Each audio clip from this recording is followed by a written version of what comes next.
Oh, good evening, ladies and gentlemen. It's Thursday, which means we're right back at it. I love this day of the week. This is by far my favorite day because we get to commentate some fantastic racing in ACC. You guys should know who I am. I'm Ben Ragnar McConnell, and joining me, as usual, is the lad himself. It's Mark Hornbadger Meiklejohn. How you doing, boy?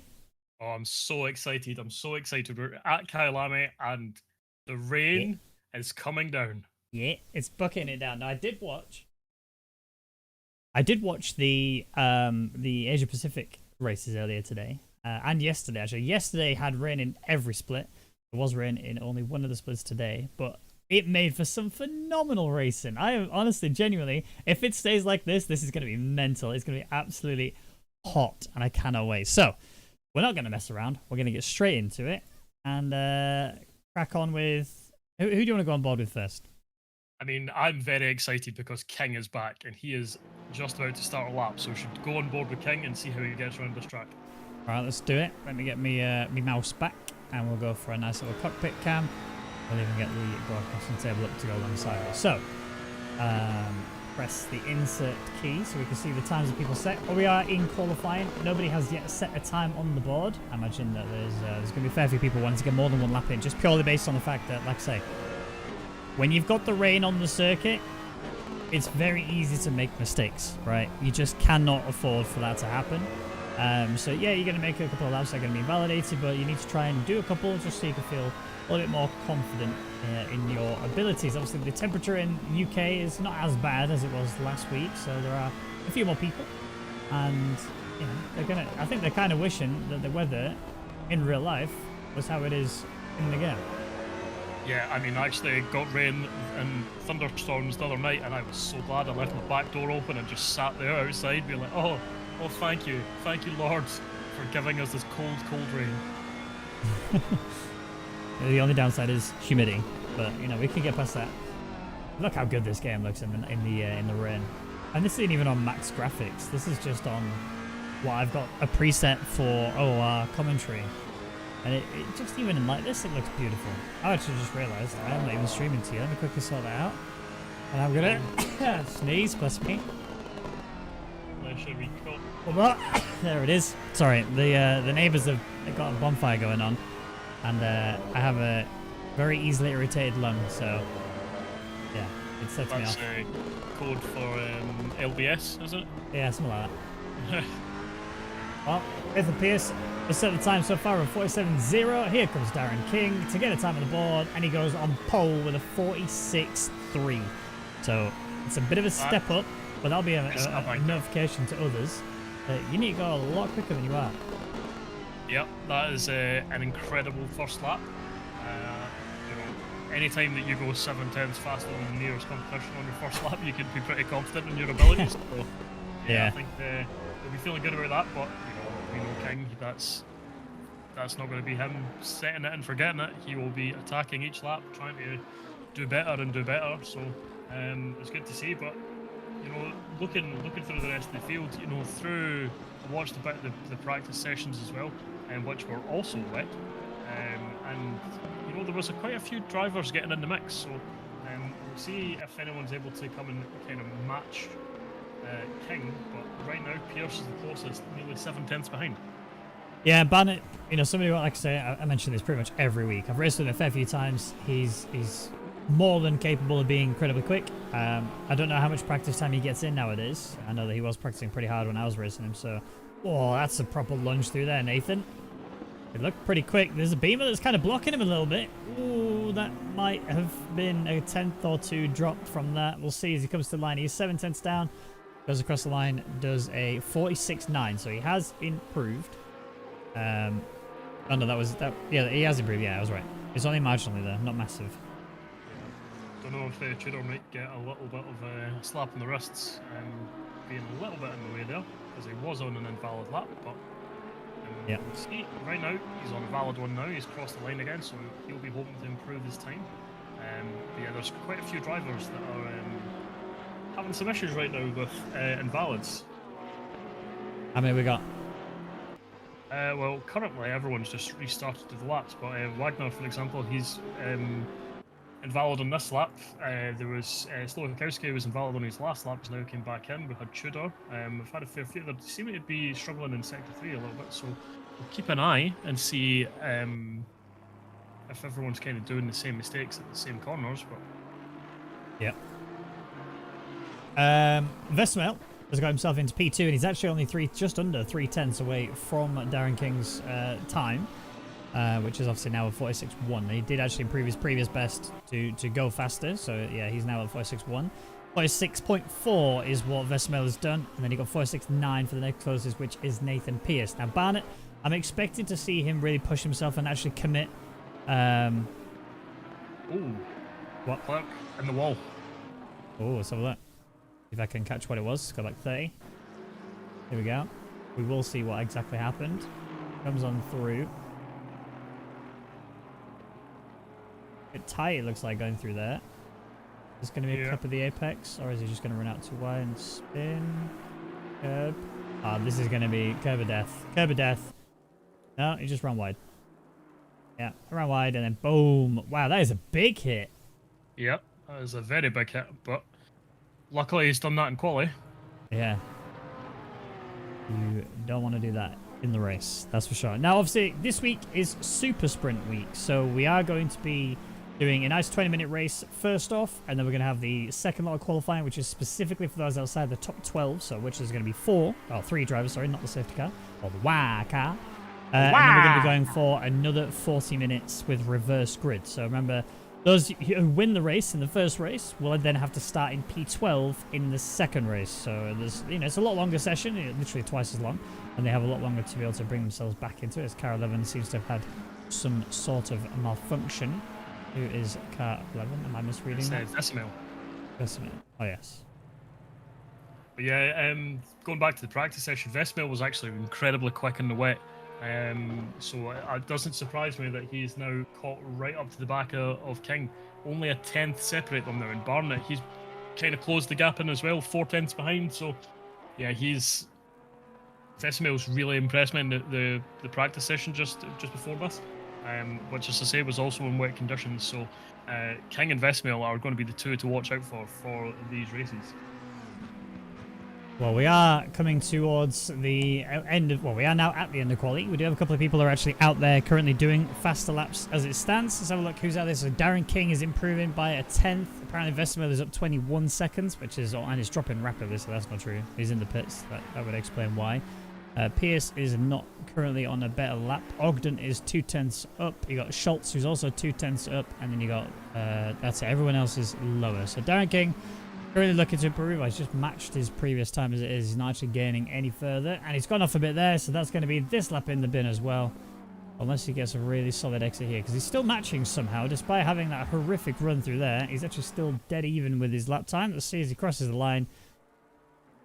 No. 46.4. So yeah, not quite enough. That means that Schultz, I believe, is the only other person then who can actually improve. And he is 2/10 faster. Goes up to P8. And that is the end of qualifiers. So Darren King starts on pole with Vesemel P2, Barnett P3, Nathan Pierce P4. And that's when we start to break the 1 second margin as we get Ogden, Thompson, Adrian, Schultz, Fredrickson, Parties, Wagner, Katan, Tudor, Slovikovsky, and De Klerk. So someone clearly has stopped the rain dance, and we've got, looks like, a dry session coming up. So are you going to hit me with the top 3? Oh, top 3. I'm going to say King, Vesmel, and Pierce. Oh, you're going to do Barnett like that? Okay. Yep, I'm going to do Barnett like that. All right. Well, I'm Sorry, I'm going to be slightly out there a little bit. All right. Okay. Darren, I think we'll take the win. Very out there prediction so far. Wait. I'm just trying to toss up between whether Pierce is going to be P2 or whether Vesemel is going to be P2. You're going to do Barnett like that? I know. I'm sorry, Barnett. It's not personal. It's just the consistency is the problem for Barnett, right? Like if we're being real, Barnett has a lot of pace, right? He's always shown that he's more than capable of putting it up there with the big boys and actually being able to really, really compete. But My concern for him is his consistency. He gets a bit too under the pressure, makes a couple of mistakes, and then he finds himself tumbling down the order, and then having to then have a recovery race. Obviously, there's going to be 2 races, the 20-minute and then the 40-minute, and that's where Barnett can really sort of pick himself back up, is in that 40-minute race, where he can learn from the mistakes that are made in this first race, and then go, take that into the second one.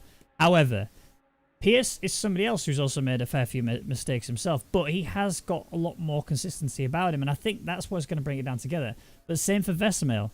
I've watched him many a time actually really be super fast, but then just making 1 or 2 little tiny mistakes, and that actually then puts him in a pretty bad way. So I'm hoping, for his sake, that he's able to keep it together, but I've got a feeling Pierce is going to be the one who takes P2 away from Vesemel, and Vesemel is going to sit P3, and I'm hoping that Barnett can just keep himself nice and consistent, nice and clean, and then just stay P4.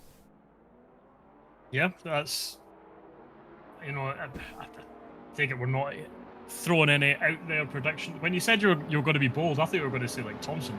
But I think you're right, Thomas. I think consistency is going to be key here, and I think realistically he's more likely to do well in this race when it's shorter. But that's the same for everyone. Sometimes you take more risks when the race is shorter because you don't really have many chances to make your moves stick. So it'll all depend on how well he gets away at the start. Yeah, for sure. Okay, so we are on our formation lap. We have the WA car leading us away. Let me just quickly jump to that. I'm sorry, Mullock. It's hideous. Look at it. That is an awful looking car. How dare you? Actually, something I did spot in the Asia Pacific, I think it was split yellow. I think it was yellow. But yellow and green, I believe it was. They had a new safety car, which was actually a Porsche safety car with a whole, I think it was a Porsche Cup car, I think is what it was. But it had like a specialized livery dedicated to OOR, and it looked absolutely beautiful. So if they did that, I'd be well on board for that. I'd like that a lot. But yeah, considering we're stuck with this Alpine, how do I describe this nicely? How do I describe this? It looks like a frog on wheels. I mean, you're wrong, because it's by far the best looking car out there. Look at its face. It's got one of them faces that looks like it's just spawned out of a pond in my garden. Look at this posh guy having a pond in his garden. I mean, it's not massive, don't get me wrong. It's like a tiny little... I'll send you a picture of it later. It's honestly tiny. It's not that big. We've got like 1,000 newts in it and a couple of goldfish. That's it.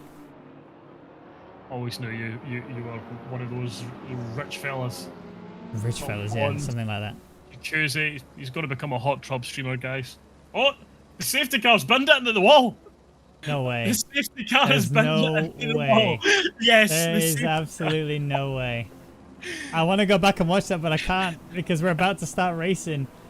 That is brilliant. Who is the safety car today? We're gonna have to I believe. Oh, well, we're going to have to absolutely humiliate him later. But we are going through onto the start line to get ready to kick off with race number 1 for OOR Europe.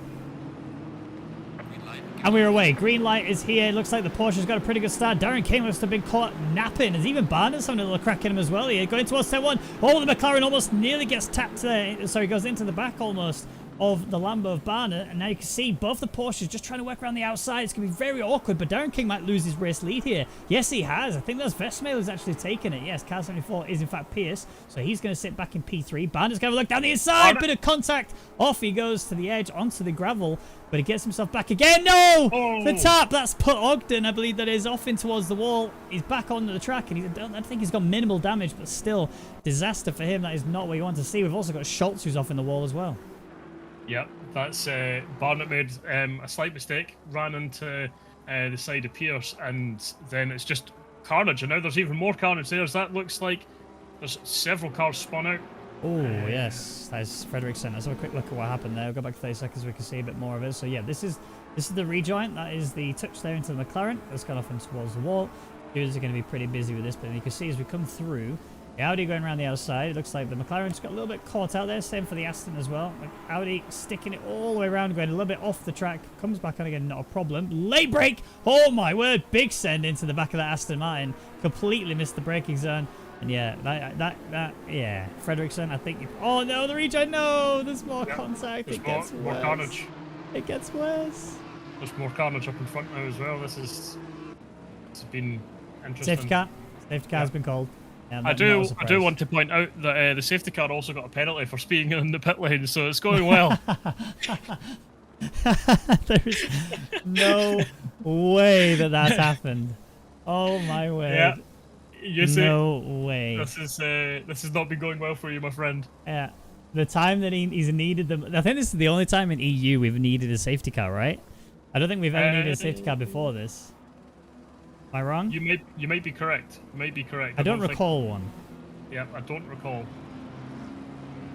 But you know, the one time that he's called up, saying, "Hey, we need you to go out on the track because we need a safety car," and he completely bottles it, going in towards the final corner, smashes into the wall, and then gets a speeding stop-go penalty for 30 seconds, and now he's been called out onto the track. Where is he? He is actually on the track. Yeah. Is his front end kicked in? A little bit, but maybe. It was definitely a hard hit he took into the wall. Hey, so I mean, his splitter looks a little bit worse for wear. I've definitely seen better. Yeah, I mean, look at the state of that car. Schultz as well has got a drive-through penalty, so the stewards will really need to clear that 30-second stop-go for the safety cars, just to make sure it doesn't get disqualified. Yeah, yeah. I don't think I have the. I don't think I've got admin rights to clear that. So I'm sure our good friend Ravenduck will be able to sort that. Poor Ravenduck, he's going to be sweating on this one. He's got so much stuff to go through.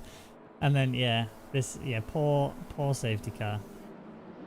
It's been entertaining at least. Yeah. Yeah, looking back, looks like Parties is taking this moment to catch back up to the pack. But Vesemir effectively all the way down in last position now, after getting caught up in incidents. So, that's not the way his race was looking like it could go. Yep. I mean, also, Barnett back in, he's into P2 now as well. There's neither Porsche around to be able to really compete. We both ruled him out of the top 3. Obviously, still early days, still 16 minutes remaining of the of this race. Still a potential steward spanking coming his way as well. So we will see what happens with that. Obviously, the stewards are working on it, and we'll look at the first lap incident, of which Barnett was definitely part of one. So, he could be sitting on a podium, or he could get, any penalty that knocks him quite far down the order. So, we will wait and see what the results of that investigation are. But it looks like the safety car is now pulling away. Hopefully, not into the wall this time. Shusi, like you. Yeah, I'm gonna watch him. Yeah, he's in the pits safely. We're good. Okay, he's not dead. Yeah, safety car obviously in. Bit of damage as well on Darren King's front end, as we see, but he is good to go racing. So, nobody allowed to overtake, of course, until they get to the start-finish line. Whoa, someone's off! That's massive crash. I think that's Tudor. Yes, it is.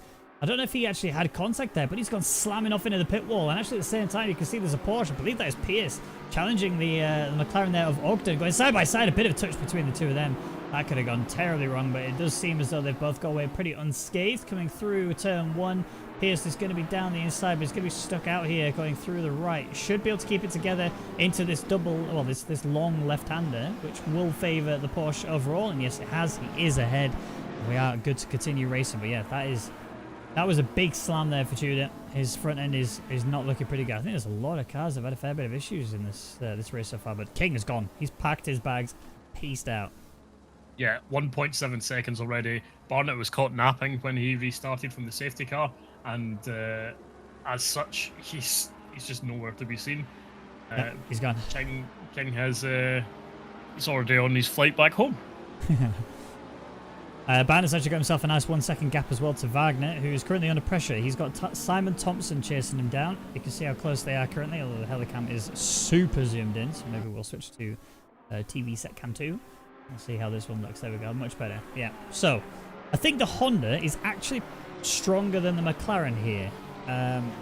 The Audi is the most OP out of all of the cars here. I mean, it's not like massively overpowered, but it is definitely the faster of the cars on this track. But I think the Honda is actually one of the next closest ones. I don't know exactly what it is about it that allows it to be so good, but it just seems to be really quite pacey. McLaren is one of the worst cars for this track. But we're talking such a minor difference between the cars that, you know, it's not like you're going to see the Honda just piece out down these straights or whatever. It's just that you got to work a little bit harder as a driver to get the momentum going. However, Barnett has lost a bit of time to Wagner, who's now in attack range. Should he need to go for it? With 13 minutes remaining, this is going to feel very much like a sprint race for them. Yep, and Adrian's here trying to go around the outside, and he looks like he's making it work on Tudor. Tudor's just wasn't confident into the braking zone, and again, he's just getting out so early. I don't know if that damage on that car has just made him feel very uncomfortable, but now it looks like it's going to be going 3 wide as Tudor's now stuck in this sandwich. Yeah, look at Vesemel as well, trying to just stick his nose in down the inside of both of them. He's not quite got the run here. It's really hard to go for an overtake. You've also got Fredrickson, who's also trying to look for it too. He's going to have to sit back. The Nissan GTR almost has an issue there. Those parties very nearly hit the Audi. Look how much Tudor is causing an issue for these guys. I mean, he's not doing anything wrong. Just all of them are trying so desperately to get past, and the gap is being built up because of how much damage he's got in his car from that massive slam into the pit wall.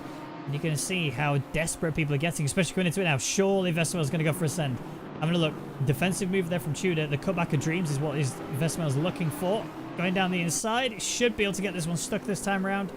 It just does not need that BMW to be alongside of him. However, the BMW is favoured in the top speed department, and that is why he's able to hold his position.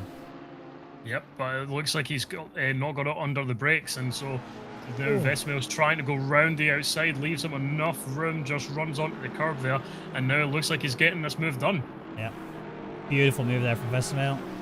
Played that very well. Had to fight all the way through from pretty much sector 2 in order to get that one, but he has done it now, and that is the important part about it. So Nathan Pierce is also on the back of Sam Thompson. Sam Thompson still chasing Wagner, but the gap is extended just a little bit further than he necessarily wanted it to be before, if he wanted to try and go for it in towards turn 1.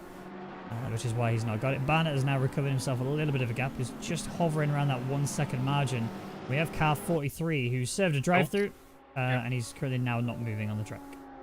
But now he is. Yeah, had a little bit of an issue, but he's back moving. But yeah, he's having a rough day. It looks like King's actually going to be catching him soon. It's a sad time when you got to drive through. He's still got to serve a drive through actually. So yeah, that's his race is not looking too good at all. But you know, another safety. Oh, big slide from Wagner. Is he going to hold that? No, he hasn't. As a spin outlet. He's definitely lost a lot there as a result of that. But now Thompson, because of how much he had to try and avoid Wagner, is actually under pressure by Pierce and Ogden, his teammates. So now a 3-car battle for P3. This is going to be very difficult for McLaren to stick around the outside. But if he can keep him there the whole time, he should be better in a straight line than the Porsche, although marginally. And should also be able to defend quite nicely. Yes, he has kept it, so that's good news for him. But then also keep an eye out for Ogden here, because he's definitely not going to back out of this at all. Trying to go around the outside, looks like.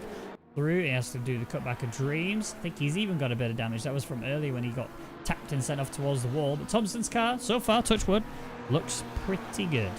Oh, as soon as you say that, there was a big snap on Thompson there, and that's cost him a little bit of time. However, it wasn't enough for the move again. But yeah, this is a McLaren sandwich Pierce has found himself in the middle of. And not really enjoying life, as we see Vesemel's been into the wall again, or like off the track. So he's now back down to last position once more. Yeah, that is, well, second to last, because Schultz is currently last by a bit, unfortunately. But yeah, Pierce doing a good job of just keeping himself back where he was. Because remember, he lost a lot of places. He has now obviously brought it back a fair bit. He's up to P4 again. Barnett, P2, and I think from here on out, I'm going to stop. Well, actually, having said that, I think it's only because we had a lack of faith in him that he's actually got where he is. We could take full credit for that and not feel bad. I mean, sure, if that's how you want to play it, I'm fine with that. Yeah, we could go with that. Wagner? No, it's Schultz. Okay, so Schultz getting out of the way, just trying to avoid as well the blue flags that are going on. He's doing an okay job of it, letting the cars through, but yeah, he's very much not feeling great about this race. But that's the benefit. Super sprint. It doesn't matter how bad your race is in the first one. You can always go ahead again in the second one and recover. You just need to make sure you've ideally got a good pit qualifying times. You get yourself up into P13, and then you go from there. Yeah, just keep an eye on this battle for Pierce and Thompson. It seems like this is going to be for the remainder of the race now. Yeah, I mean, they're very much matching each other, and, you know, Octane is going to be there for if anyone makes a mistake, but all three of these guys are looking very, very close on pace, so one tiny slip-up, and any one of them could end up on the podium, so Thompson's just got to keep focusing, keep doing what he's doing. He knows in the straight he's got a little bit of an advantage, so just ease into your braking zones and be careful into the corners. Don't stamp on the accelerator too hard, and hopefully that'll be enough to keep Pierce behind. Just watching the lines that are taken here. I think Thompson's actually holding Pierce up, believe it or not, because Pierce looks like he's got the speed and the momentum. I think Pierce is just trying to bide his time just a touch, waiting for the right moment to go for it. Here is a good chance here. He should actually go for a bit of a fake here. Have a look down the inside, you know, mind punt effectively, Thompson. I think the respect is definitely there for all three of them. I think if you want to be getting in those places and getting back onto your pace, you've got to really be applying some pressure. Currently, this looks a bit too relaxed to do.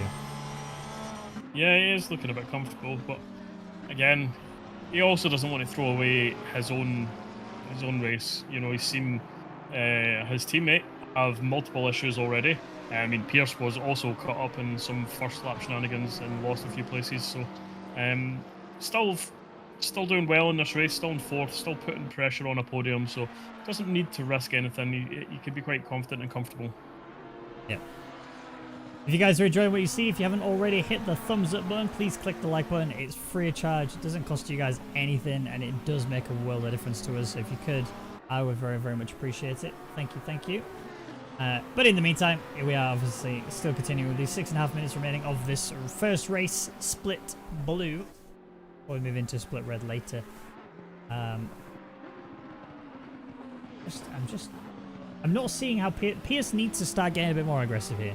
Right, I mean, together, in fairness, they are closing back in on Barnett, so I guess, you know, Pierce just needs to sort of kind of do the opposite of what I just said to do, because if Thompson can hold his, like, oh my word, he almost found himself buried in a wall there. Yep, as soon as you mentioned his name twice now, he's had an immediate incident, so I'm putting that one on you, and on your curse. Do I need to stay on the Hail Mary? Oh, has he gone for a send? He's having a little look-see. The thing is, when you fill those mirrors up with a car, they have to pay attention to it. Obviously, they do have the radar as well to say there's a car alongside of you, but you know, you've really got to make sure that you're feeling pretty confident in your abilities in order to defend it, but also attack. Yes. Yeah. He's surely got to send it here. Come on. No. Playing it safe. Down the inside, though, look at this. McLaren's now got to leave the space. This is going to be really awkward for the McLaren. They are going to be alongside of each other as they come down this little straight line. He has actually slotted back behind the McLaren. Have a little look. Just scare him. Just slight. There it is. There it is. Late break from the Porsche. Going into the inside. There's a bit of a scare, but gets squeezed to the very end. Very nearly has contact with the McLaren, but he does keep himself alive. They're both still scrapping, but this is dropping so much time now. But there needs to be a decision made. Either go for a movement and force the fight and then get past him as quick as you possibly can, or, and I think realistically he needs to, because I think Pierce is genuinely being held up here. But now you're running so low on time that I don't even think you can close that gap back up again before the end of this race. So now you're realistically fighting for a P3. This is your final podium spot. Don't let it go. Yeah, he's definitely decided he's going for it. He's putting in lots of pressure. But right now, the problem that Pierce has is that, I mean, we saw Thompson wasn't afraid to close the door there, and that was some incredible driving from both of them. They both left each other just enough space just to make it uncomfortable for each other. And the problem that Thompson has is Pierce, as you say, looks quicker, but the problem Pierce has is he's going to need to be incredibly brave and risk throwing it all away to get a move done. Thompson will close that door if he feels confident that he can make you back out. So I guess it's just a case of now, don't back out. If you go for a move, fully commit.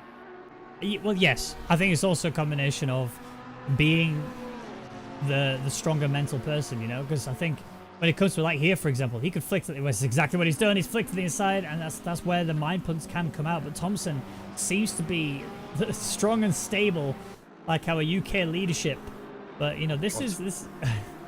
I knew you were a Tory. That pond in the background, that background's really sold I was it to waiting me. for it. I was waiting for it.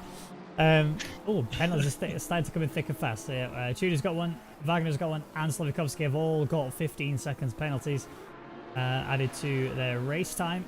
So Slavikovsky and Wagner will fall right down the order, which does bring Vesemel into the top 12. Good news for him. Then for Fredriksson, who's obviously going to be P11, depending on how much time Slavikovsky is ahead when he does cross the line for the final time. But yeah, just go back to what I was saying, on a serious note, you do need to really think about how you can put your opponent off without actually physically contacting them to cause that an issue. You go for a send, you scare them, you put them off their line, go for a mental advantage. That is when the other guy, if they have to stare at their mirrors, they can't focus on their braking points as much, they can't focus on their acceleration points as much, and they start to make those mistakes. And you see already, Thompson's already made a couple. You know, he's got on the exit on that corner they've just been through where the car has just snapped and he's almost found himself buried in a wall somewhere. So it's not that he's you know, an android of any kind. It's just right now when it comes to those defensive abilities, he's holding it down. Yeah, and speaking of potential opportunity, Vesemel was catching up to the back of Fredriksson. It looks like he had another issue and he's dropped off a little bit.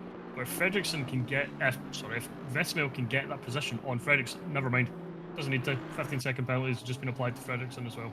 Yep. So now, I mean, he's within range of the penalty for Wagner as well, and potentially also Slowakowski. So he is moving up and gaining more positions.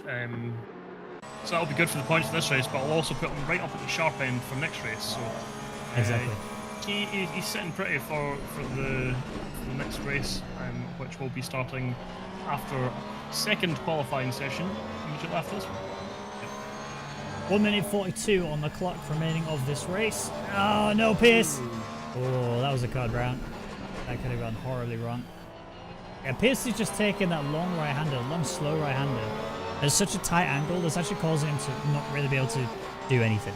Right, he's struggling to properly give it the full send, and that ultimately is, well, not ideal. Let's be honest. You really need to keep yourself pacey, applying pressure, and then taking it from there. But they are still slowly reeling Barnett in. It's just not going to be done in time unless Barnett makes that mistake. In terms of lap times, the last lap from Barnett was a 42.4. Thompson did a 42.0. So they are actually closing, and they're actually faster than race leader right now. Yep, I think, though, to be honest, race leader has put the foot off the gas. He has 8 seconds of a lead. He doesn't need to push right now. No. Goes feet up, relaxing. Pierce, though, he is not chilling at all. He's not relaxing in the slightest. He very much wants this this podium position. There's no penalties coming to the aid of either of these guys, so he's got to make it happen physically on the circuit. I think we're going to get one more lap out of this race. I think race leader should be crossing the line now to start final lap. Yes, he is. Going around the outside. This is very difficult to manage. If he can go for the switchback of dreams, which he might just be able to do, but it's a triple left-hander through there. It's not easy to do a switchback, because he's going to have to get the run all the way down here. One more shot at this if you don't get it this lap. This is where he needs to keep the line nice and steady. If he can stay on the left-hand side, he can force the McLaren to have... There's a bit of touch between them. They are going side by side. The McLaren stays strong, stays defensive, and manages to hold on for P3. That was both drivers there showing their very large cojones. Pierce made the exact same mistake as he done last lap. And realistically, that's you know, any other attempt that he was going to make in this race bottled just from running too wide there. But yeah. Celebrating with a little bit of flashy lights as he crosses the line. But yeah, that was a really good battle from Pierce and Thompson. Yeah, they really gave it each other. And that's the thing, we're going to get to see it again when it comes to this next race, but in slightly reverse order. Because remember, those who finished in the top 12 as they are right now, before the penalties, sorry, after the penalties kick in, is how it's going to be laid out going into the second race. So obviously, Darren King will start P12, and then Barnett will be P2, P11, and Thompson P10, etc., all the way down. We will have to see where Slavikovsky ends up after his 15-second penalty is applied. I believe that does put him obviously alongside Wagner, and then obviously Fredriksson and Tudor. I think all those four that have got the penalties will be at the back almost certainly, which does of course promote parties, and obviously de Klerk and Vesemel to go with it. Vesemel though will be kind of in a way kicking himself, because yes, he's further up, he's going to get some more points, that's great and everything, but you know, it'd been nice to start on pole, because that'd been his chance to just run away and get a race win, you know. Yeah, but that's one of those things that's really difficult to manage when people have penalties around you. You know, it would have started on pole if not for the penalties. It's when you're racing, you can't ever try and strategically place yourself like that, being like, well, I need to stay 15 seconds behind this guy, and that'll work out in my favor. Yeah. Apparently, Tudor and Schultz haven't yet crossed the line, which is why it seems to be counting both down. went into the pits and retired before the end of the race. So I wonder if it's just that we're waiting for Barnett. Could be that we're waiting for Barnett. I doubt it, because he has got the checkered flag against his name, which would say that he is done so. But we'll see as he comes through. He's now off the track and back. So yeah, we are about to go into the second qualifying session, and that will be where, again, only those outside of the top 12 can do so, which is literally Tudor and Schultz. So one of them is going to be on in P13, the other one's going to be P14, which is not going to make a massive difference for them, but could still be the difference maker if it should come to it, especially given all of the... In fact, it's not, is it? Because it's going to be... I don't actually know how far back Schultz was. Over 5 laps. 6 laps. He was behind. Oh, okay. So yeah, he's miles back then. Yeah. So yeah, it is definitely going to be Schultz and Tudor then in that case. There's no doubt about that. Yeah. And it's going to be Fredriksson on pole going into the next race. Vestermail on the back of him. And Wagner parties... Oh, sorry. Not Vestermail. Fredriksson, Wagner. There we go. Session is ended. You hear the safety car get called. Oof. Oh dear, oh dear. Sorry, 11? Who's 11? Vestermail. Oh no! Okay, so that... That's interesting.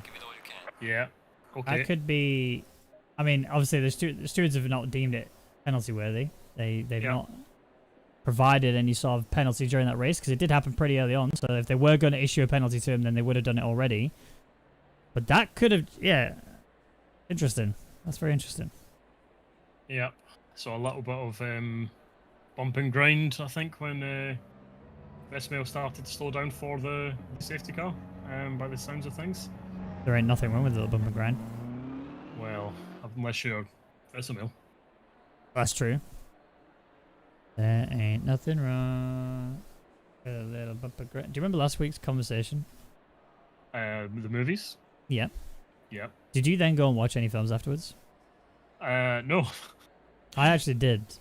But I can't for the life of me remember what it was. Face Off. No. Mrs. Doubtfire. Definitely not Mrs. Doubtfire. The Super Troopers. No, but I wish I had watched that. That'd have been a good film. Yeah. What did I watch? Oh my God, you've got the memory of one of those goldfish you've got in your ponds. Genuinely, I'm not even kidding. My memory is so bad. I've literally... I don't even understand where it's come from, right? Because it's just horrific. Well... Is Fredriksson... Why is Fredriksson on track? I don't think he needs to be, does he? I mean, it's still... Like, Fredriksson finished P13, so... I thought he was P12, wasn't he? No. Because of penalties? Wasn't Tudor and Schultz behind him? Tudor and Schultz were both behind him, yeah, but Fredriksson, he finished P13 and had a 15-second penalty, and Tudor and Schultz, it's P13, 14, and 15. Oh, no, wait, safety car, yeah. Exactly. What is Fredriksson doing? Exactly. I was just letting you figure that one out on your own. Fine. You could do it, it's not going to affect anything. I don't know if they're allowed to, though.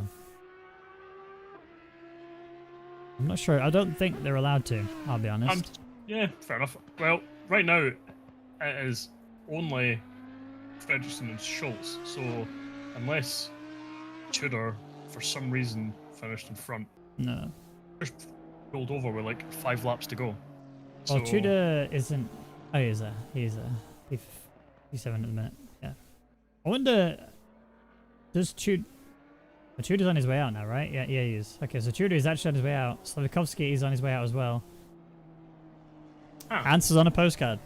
We know, small field this week. Only here, yeah, in this week in particular it is, yeah. We, there's actually more than last week, believe it or not. Interesting. I think red has more though. I think split red has actually got a lot more. In fact, I'm going to check that now. Yeah, I think I did see some. Let's have a look. E-red has a total of 13 currently lined up, but they're all like the super quick drivers have turned up. But we've still got some that haven't yet responded. Like Spence Robb hasn't responded to see whether or not he's going to be there or not. Jay Martin, another guy who's pretty quick. Max Trainer, Missouri. Well, I don't actually remember seeing Missouri. Max Trainer and Spence Robb, I don't think I've missed a race yet, so I don't.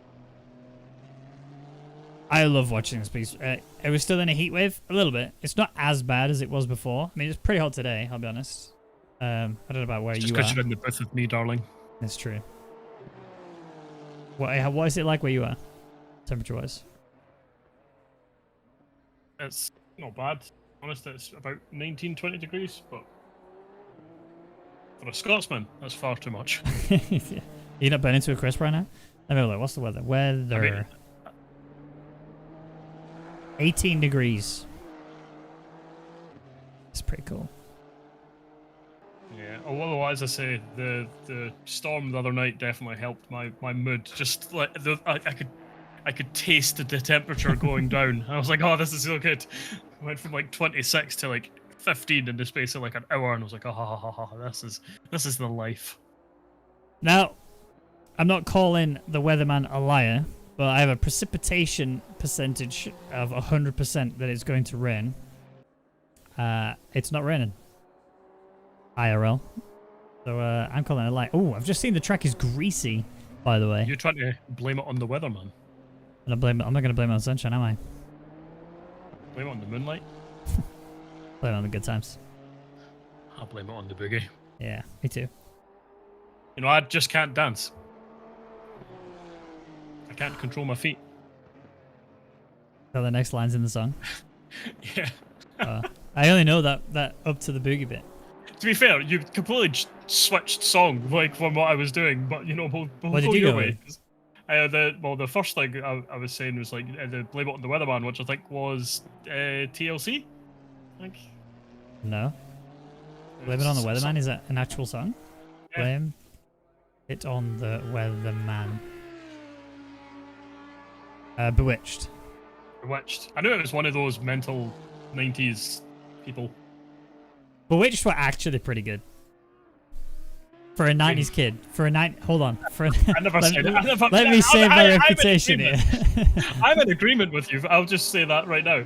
I liked all those early 90s mental people, but like, you know, it's one of those things where it's like, you know, as a kid, you're listening to these things and you're like, these bands are like ruling the world right now. Literally everyone knows who these people are, and then like 1999 hits and they all disappear.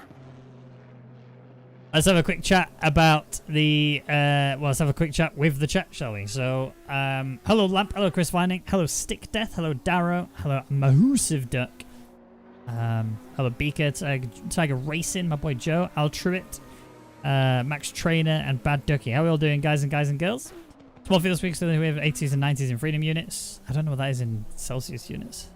Thanks for reminding me of marking my turns. Completely forgot I am racing tonight. No worries. I'm glad I'm glad that you are here. I'm glad that you are confirming. I know the bot has been playing up. There's been a lot of people who've not been able to confirm their attendance because the bot hasn't been playing up. People keep breaking the bot. The two very distinct differences. I was going to correct you, but yes. Yeah. So people keep breaking the bot. That is why it's been such a bit of a pain to get the attendance side this week. But good. I'm glad that you're here, Max Trainer. I'm looking forward to seeing what you've got. That'd be good news. Advertise the Enduros. Good point, actually. Oh, Schultz. Good catch. Fair play. Before you advertise the Enduros, I just want to point out to Max Trainer that our commentary is saving lives here. Do you see that? Mm-hmm. Saved this man's evening. Saved this evening. He's now, true. You're welcome, sign up. Yeah. That's we're providing a community service right now. Yeah, that's a PSA right there. Yep. But yeah, talking of PSAs, endurance racing. For those of you who have never really tried endurance racing or actually love endurance racing but haven't yet heard, OOR have an endurance series. It's been primarily in the Asia Pacific regions previously. Obviously, with the step in towards Europe for Sprint Series, where we've gone into 2 splits. We are currently still doing the 2 splits. But we are going to be doing an endurance series as well. I've actually signed up as a driver. Oh, sorry, let me rephrase it. I got signed up as a driver by my good friend Yonti. He's put us down as a team and signed us up. So we are going to be attending. And we've decided we're going to make it really hard for ourselves by driving the Nissan GTR. We had a little blast on it yesterday at Laguna Seca, and it's actually pretty good. So I'm really actually pretty pleased with the GTR. But yeah, it's looking good. We're going to be competing. So if you want to compete with us and show us how good you can be, make sure you get onto the OOR website or in the Discord, whichever. Ooh. Schultz, that's an F, and that's also his lap done and dusted. Yep.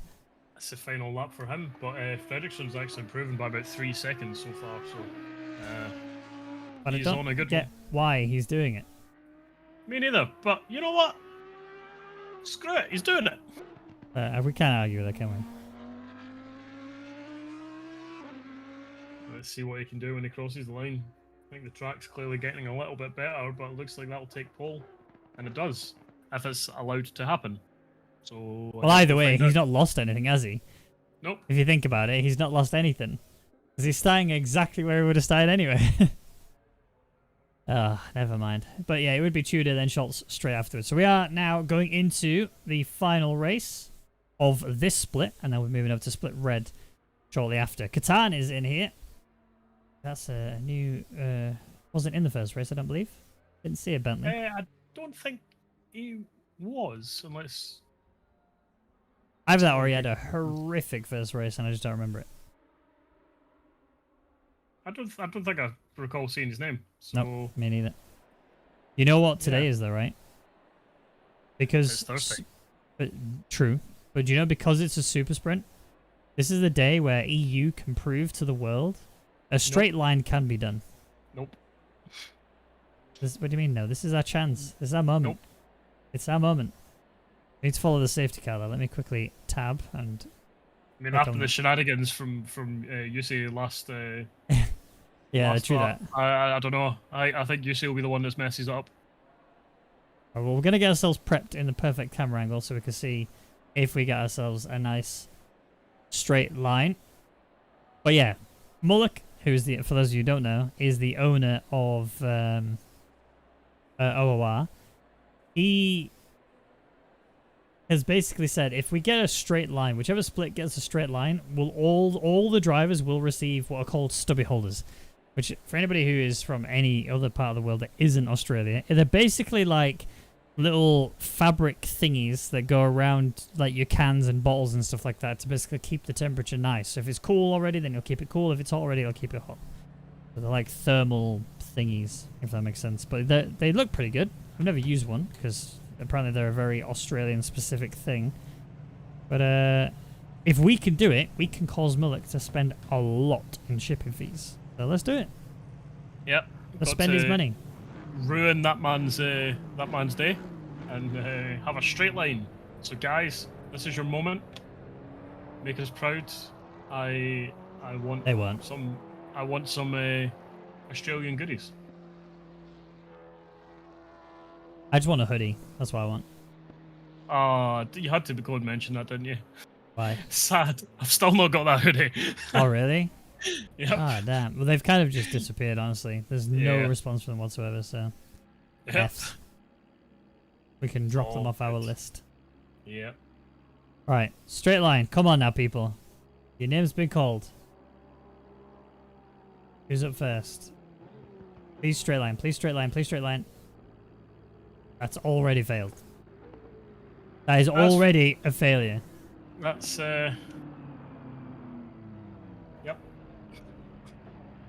You know what? I will count it if we can get it straight line. Nope. Who is this? Nope. Car 11, who are you? Vesamale, you're off my Christmas card list. I'm not getting you a Christmas. Look, these guys are not too. That's pretty bad. Everyone's just getting more and more over the curb. Adrian has just decided I don't like straight lines. It's not bad. Don't get me wrong. Don't do this to me. Don't do this to me. Ogden, what is this? Got to be nice and squint, Ogden. What is this? You show up late and you don't even do a straight line? What is this? You hear the revving? That's them laughing at you. Are we off skis? No, we got a couple more to come as well.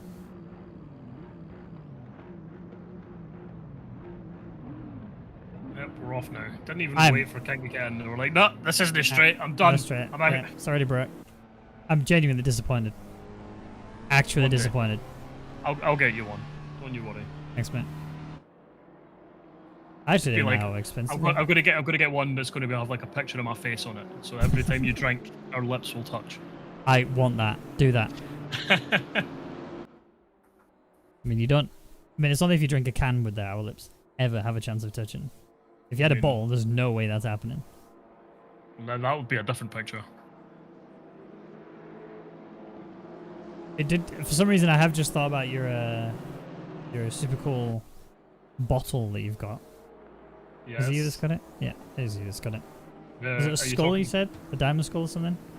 Crystal skull? What's it called? Oh, the whiskey decanter. Whiskey, that's it, yeah. Yeah, the stormtrooper head. Oh, yeah. Yeah.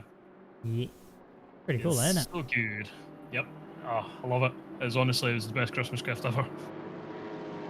What's the worst Christmas gift you've ever... Oh, sorry. What's the worst gift you've ever had given to you? Worst gift I ever have. Someone gave me a sub to twitch.tv/Raggy. I knew it! As soon as you said it. Oh. I hate you so much. That was so uncalled for.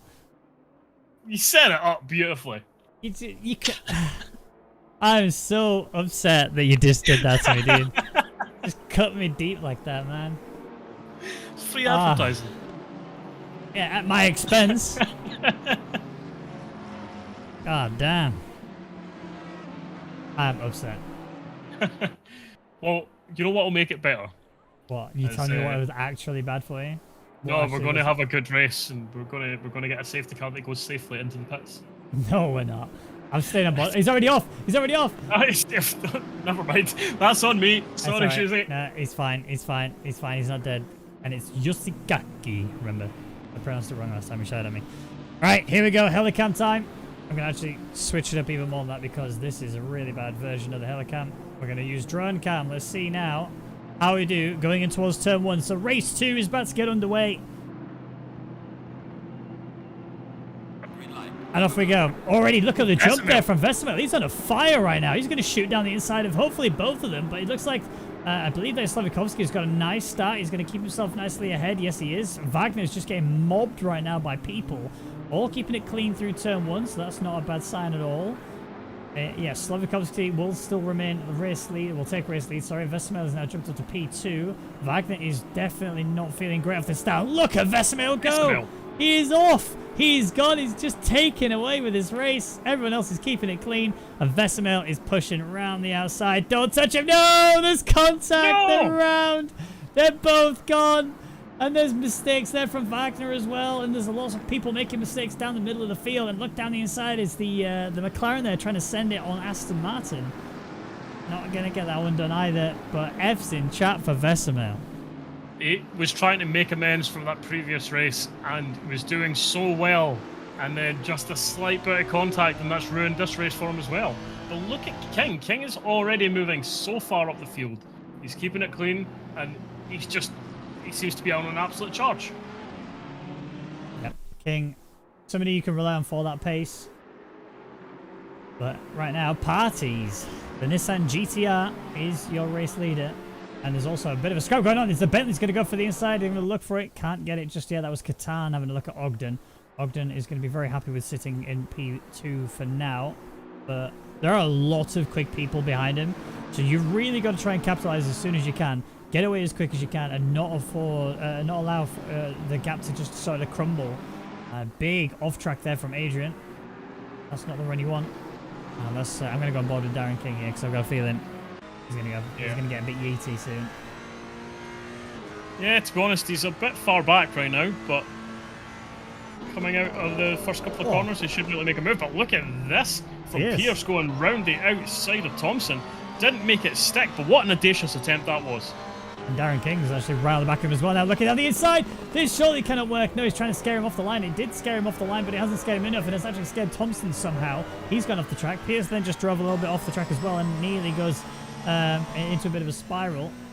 Everybody's taking nice and gently through the long right-hander. Mistakes been made. Parties is round. That is Parties, our race leader, who's made a big mistake and lost a lot of places. Now Octane is your race leader, but he is very much the leader of this train of cars as Adrian goes off as well. Yep, everyone seems to be making some slight mistakes here, but you know, just looking around at these drivers, it's looking like they're kind of all on the defensive, really, from the driver behind. So that's what caused Parties to make his mistake, and it looks like, is that Pierce trying to go around the outside again? And there's been a big crash. The McLaren's out. King looks like he's going to take a lead there for the contact as well. We need to watch that back. I believe a safety car's been called. No, it hasn't. We are still going. It's just the way they were driving there looked really slow all of a sudden. It does look... I think a safety car has been called. I think a safety car has been called. Yeah. Safety car has been called. Yeah, cool. All right, let's quickly look what happened. We'll go back 30 seconds. And we'll go on board with Parties, because he... No, it wasn't Parties, was it? It was Ogden. It was Ogden, yeah. Oh, it was the Bentley. Just tapped him round. And then look, the rolling roadblock. No way that you're going to get through. Big contact there for Ogden. And yeah, to be race leader, to get taken out of the race lead like that is unfortunate. Frustration, almost certainly, but safety car. I mean, and it is a 40-minute race, remember? It does mean that they can have a chance to bring themselves back into it. But yeah, damage. That is not something you want to see. And now Ogden's actually coming into the pits. Yeah. Kingston as well. So, Kingston. Yep, he's getting rid of. There is no mandatory pit stop actually. So what is he doing? Why is he boxed? Is he just wanting to get through the field again? He was like, you know what, 7th to 8th to 1st in one turn just isn't good enough for me, so I'll do it again. I don't even think that's what it is. Why is he boxed? There's got to be a reason why he's boxed. Interesting. I mean, I understand why Ogden boxed, because he had a lot of damage. He's actually got in and out again before King has. What? He's still sat in the pits. There must be something up. Right, okay, we need some investigations done. He's off. He's off his way. So he's... I think he's replaced tyres.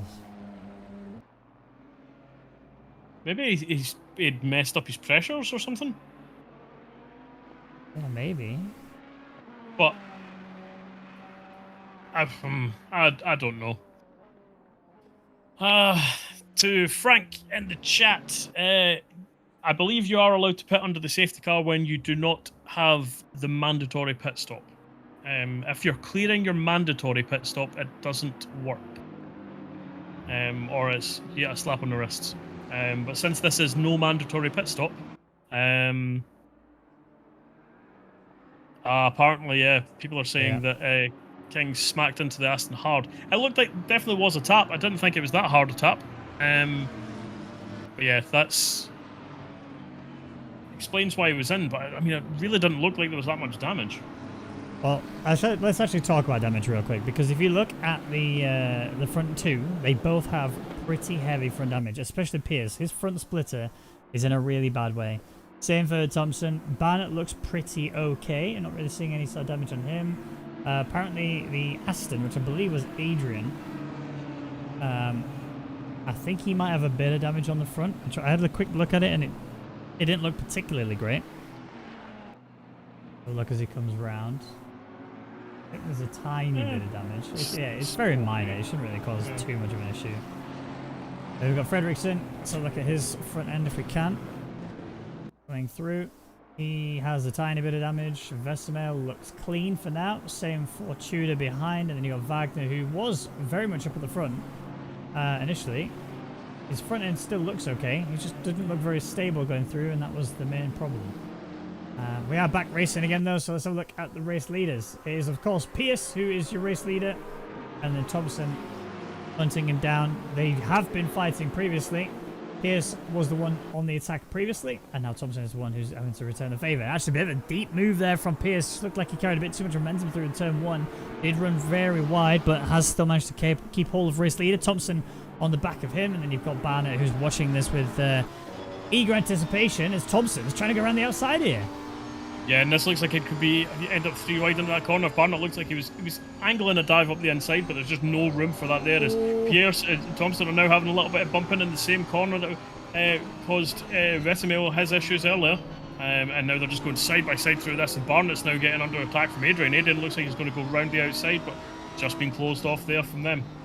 Yeah, Barnett actually defended unnecessarily tight there. He went so close to the inside curb, which you don't really want to do, but yeah, Pierce has made a mistake here. Barnett's gone for a flick. He's going around the outside here. This is going to be a beast overtake if he can pull it off, but a triple left-hander, this almost never allows an outside overtake to work, and yeah, look at that. There's no way you're going to pull that one off. The only way he could get it done now is if he kept the momentum all the way through, which he looks like he's trying to do as we come down into the double right-hander. It's a very awkward one to try an outside line through, and that's exactly why he doesn't go for it. Has backed out, will go back through. Aston almost clips his rear end and sends him into a spin, but he hasn't yet touched him, so that's good news.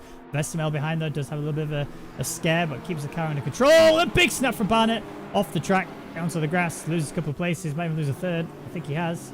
Yeah, but he didn't get damaged, which is the important thing. He managed to avoid the wall just. Scary times. Through all of that, Pierce did lose race lead on that lap. Obviously, Thompson is your race leader again. So Pierce is going to be very frustrated because he was trying to attack him last race. Didn't work out. Now he's got damage, and he's going to have to try and attack him again. And it looks like Thompson has, well, he's gone. Yep, and King's just made a beautiful move around the outside of Slowakowski there. It looked like Slowakowski was going to just hold the line, but very late break in there from King, and he managed to sweep round the outside, and that's moved him back up into 9th position after falling to dead last. So, yep, he's on the charge, still only about 7 seconds off the lead of this race, but he's definitely got his work cut out from him again to get back to the front of this grid. But speaking of front of the grid, Vesemel, what a recovery drive he's having right now. Yeah, really good stuff from him, actually. I mean, he's under pressure from Adrian, but that isn't necessarily showing in his driving. He's doing pretty well. He had a little bit of a moment last lap where it was a very minor tank slapper, but he caught it quite nicely, and as a result, he is still fighting for, effectively, P2, because his teammate is right ahead of him, who does have damage. Our front end is not looking pretty good, as Liam T has pointed out. Thank you, Liam. But yeah, Vesemel is you have to try and find a way through. Having a little look down the inside of your teammate. This is less than ideal because that's going to put him offline, and you get on the curb. You're going to try it out anyway, going side by side. Not ideal. I think, yeah, you're going to have to back out. He has. This is only making it worse for them. Yes, I don't doubt that Vesemel is the faster out of the two of them right now because of that damage. But I just don't see how attacking like that through those areas is going to help you get past your teammate. Yeah, and it's cost him a second to Thompson in front, so Thompson's just extending his gap. And Adrian? Through all of it. Yeah, he loaded the legs, but then Vesemel and Adrian tried to go. Vesemel makes it work. Pierce has managed to hold back Adrian, so a little bit of teammate swap, and this allows Vesemel to start hunting down Thompson again. But through that, we did lose Schultz. He has retired, so we will not be seeing him anymore from this race. Well, Pierce is under so much pressure from Adrian. I mean, Pierce does have the inside line. Adrian could go for the switchback, which is exactly what he's tried to do. He's actually alongside of him significantly, but Pierce has got that the inside for the left-hander. So, yeah, switchback doesn't always work on this track. I think this is probably the worst track for switchbacks. There's not really anywhere. I think maybe turn 1, you might be able to pull off a switchback if the opponent goes a bit too deep. I think other than that, there's no real areas that you can go for it, especially as you go into that triple left-hander like we are here. As he's going around the outside again, you're going to see switchback just does not work because it's a triple left-hander, not a single or even a double. A triple just makes it so difficult to try that cutback maneuver. But he's got the pace, and that's the thing. The Aston Martin, not very good on acceleration, but fantastic in straight line speed, and it's just not got enough runway to actually go for a move. And Barnett and Fredrickson are also having a little scrap as well. Barnett, again, having a bit of a touch with the curb on the inside, not going to help him carry that momentum. Mistake has been made, but it's not really costing too much. He's just not able to get ahead of Fredrickson once more. Yeah, and Katan and Ogden, they're right onto the back of Slowakowski as well now, so expect some battling to be going on here at potentially the turn 1. Ogden could make the move. up the inside, but Slowakowski tried to defend the inside last time when he was going against King, so will he try and hold the outside this time? I mean, it looks like Ogden's not being able to really make the impression on the slipstream behind him, but yeah, Slowakowski's definitely going to be under attack from the two behind, who look to be a little bit quicker at this stage. Well, we just saw on the screen, Adrian has managed to get past Pierce now, so he is up to P3. It was a very easy, simple overtake through turn 1, so very well done from him to achieve that. But now, yeah, 1.3 second gap to Vesemir up there in P2. He's going to have to really sort of bring himself together. It does have a bit of damage on the front end, but it is only minor. Shouldn't really impact him too much. But yeah, it's still good signs overall. We still need to go back to this little three-way battle we got going on as, yeah, Darren King is attacking Barnett, who's also attacking Fredrickson, and Darren King has a penalty applied to him. Is that a 10-second? I think it is. 10-second, yeah. 10-second penalty applied to Darren King. I think that must be the contact then with the Aston Martin that we were talking about. It must be. I mean, as I say, I did see the contact, but I mean, the initial contact that I'd spotted didn't look particularly heavy, so there might have been a secondary contact. But that's definitely put a dampener him. But you know, that will light the fire under him as well, and he'll just want to get past everyone and then build up a 10-second lead. So that will definitely not put his spirits down. He just now knows exactly how much he needs to start attacking. So and it looks like he's going to start attacking straight away as Barnett right in front of him looks like he made a slight mistake, and King's now right onto the back of him. He'll definitely be trying to make a move into turn 1 as we see Slowakowski, and is also like off the track there just now. We're trying to keep our eyes on King, see if he is able to make this move into turn 1. Oh, he goes for a dive up the inside, and that is incredible. They managed to completely hit the apex, nail it there, keep the car fully under control and fully in front of Barnett by the time he got on the brakes. So well done there from King. That was very audacious. That's what we like to see. And he's already right onto the back now with Fredrickson. Fredrickson's trying to go into the inside to defend. King is going round the outside again, late on the brakes. He's getting the momentum and he's making it stick. This is incredible. As I said, he's got a fire lit under him now. He knows he needs to get that 10 seconds. Takes 2 drivers just in a half lap after getting that penalty, and he's like, I know what I need to do. I'm getting past these guys and I'm gone. And that's it. That's what he's doing. That was incredible. So late on the brakes. Both Barnett and Fredrickson giving themselves a pat down because they just got mugged. They absolutely feel as though they've been abused, and I don't blame them because, I'll tell you something, Darren King, he made that look really easy and simple. King's penalty is for overtaking under the safety car before the line, was what he got a penalty for. So thank you for that heads up there, Ravenduck. Appreciate it, mate. Yeah, so that makes sense. Unfortunately, he does get that big penalty. I think he kind of expected that. I'm surprised that we didn't see it necessarily in the first race, but at the end of the day, he's got it regardless. So I believe that's what it was for anyway. It might have even been for this one. I think it is for this one. Interesting though. Yeah. It's just Barnett that I'm worried about, though, I'll be honest with you. Yeah. Barnett is the person I'm concerned for because, again, we said this, he's got the pace. It's his consistency that lets him down. He was running pretty high up, just making these small mistakes that just causing... I don't know if he's just running a bit too low TC, or if... In fact, let's have a look. What's he running? TC3. So, no, he should be pretty fine, especially in a Lambo for a TC3. It's not the TC that's the problem. He's just being a bit too aggressive, it looks like, with his car. Yeah, I think he has been very aggressive. He looks like he's got the pace on Fredrickson, but, you know, the car is just... It doesn't look settled, but when you look at King... And when he overtook them, he was being aggressive, but the car was placed very, very well. When Barnett's been trying to make the moves on Fredrickson, he seems to go wild and go a little bit further than he intends to. Like he just done there, you know, as he was going over the bump there. It's, oh, but that's King this round. King's round. Let's have a quick look what he did. So coming into, is this the long right-hander? It looks, yeah, it is. So here's the long sweepy right-hander. He's got off. No. Oh, my word. That's a snap. Yep. He went so wide, carried way too much momentum, and has gone off the track. And yeah, that is... I mean, he's done well to get out of the way as quick as he possibly could. So fair play to him for doing that, at least. But yeah, he's lost a lot of places now. I don't actually know where he is. I think he's down in P11. 10. He is down in P9, I think. But yeah, that's...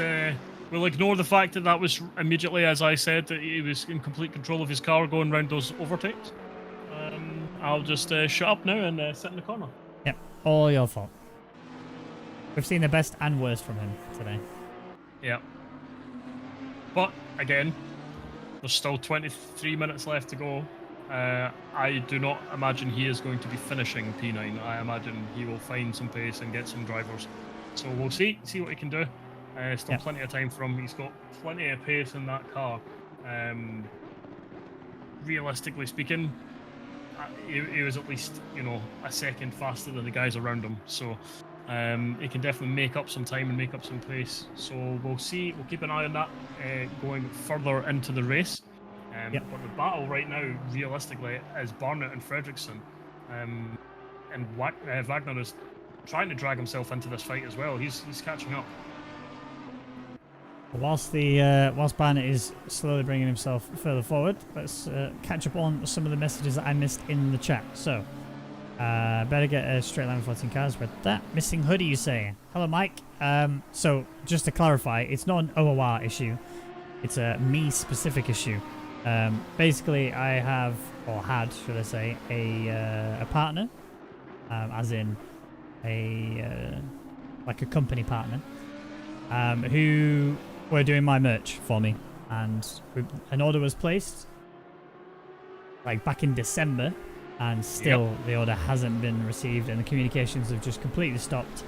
So, needless to say, that they have been dropped immediately. Yeah. They have taken my money and they have run, effectively. Yeah, pretty much. Which is disgusting, to say the least. So, of course, that means we will not be returning to them. Yeah. It also means I now have no merch store, but it is what it is. But yeah, again, not an OR issue. It is a me-specific issue. We'll worry about it later. Zigged when he should have zagged. Yeah, unfortunately. Pit on the safety cars, okay then? Yeah, we talked about it already. My Porsche looks rough. King penalty. Cool. We're up to date. Let's go. Nailed it. Yep. And through all that, Barnett has closed the gap again on Fredriksson, but Fredriksson is defending pretty well. And again, Barnett just he seems to be aggressive, but it's not allowing him to actually make a move stick. It's just the car seems to be uneasy underneath him. Yeah, I think he might need some raggy setup help. I might have to give him get a bit of pointers, because he looks like he's. I think it's not his driving that's the problem. I think it's the way that his car is set up. He's not able to properly utilize it. I think if he felt properly confident in the car that he was able to push hard, he might actually be able to, secure some big podium positions. But we'll have to wait and see. What's up? What's up? What? Dookie? The Dookie? You, clearly. Why was it mean? Do you know what it means? Oh, hold on, Barnett. Having a look down the inside, Fredriksson. Fredriksson has finally gone wide. A mistake has been made by the Audi driver, and the Lambo is through.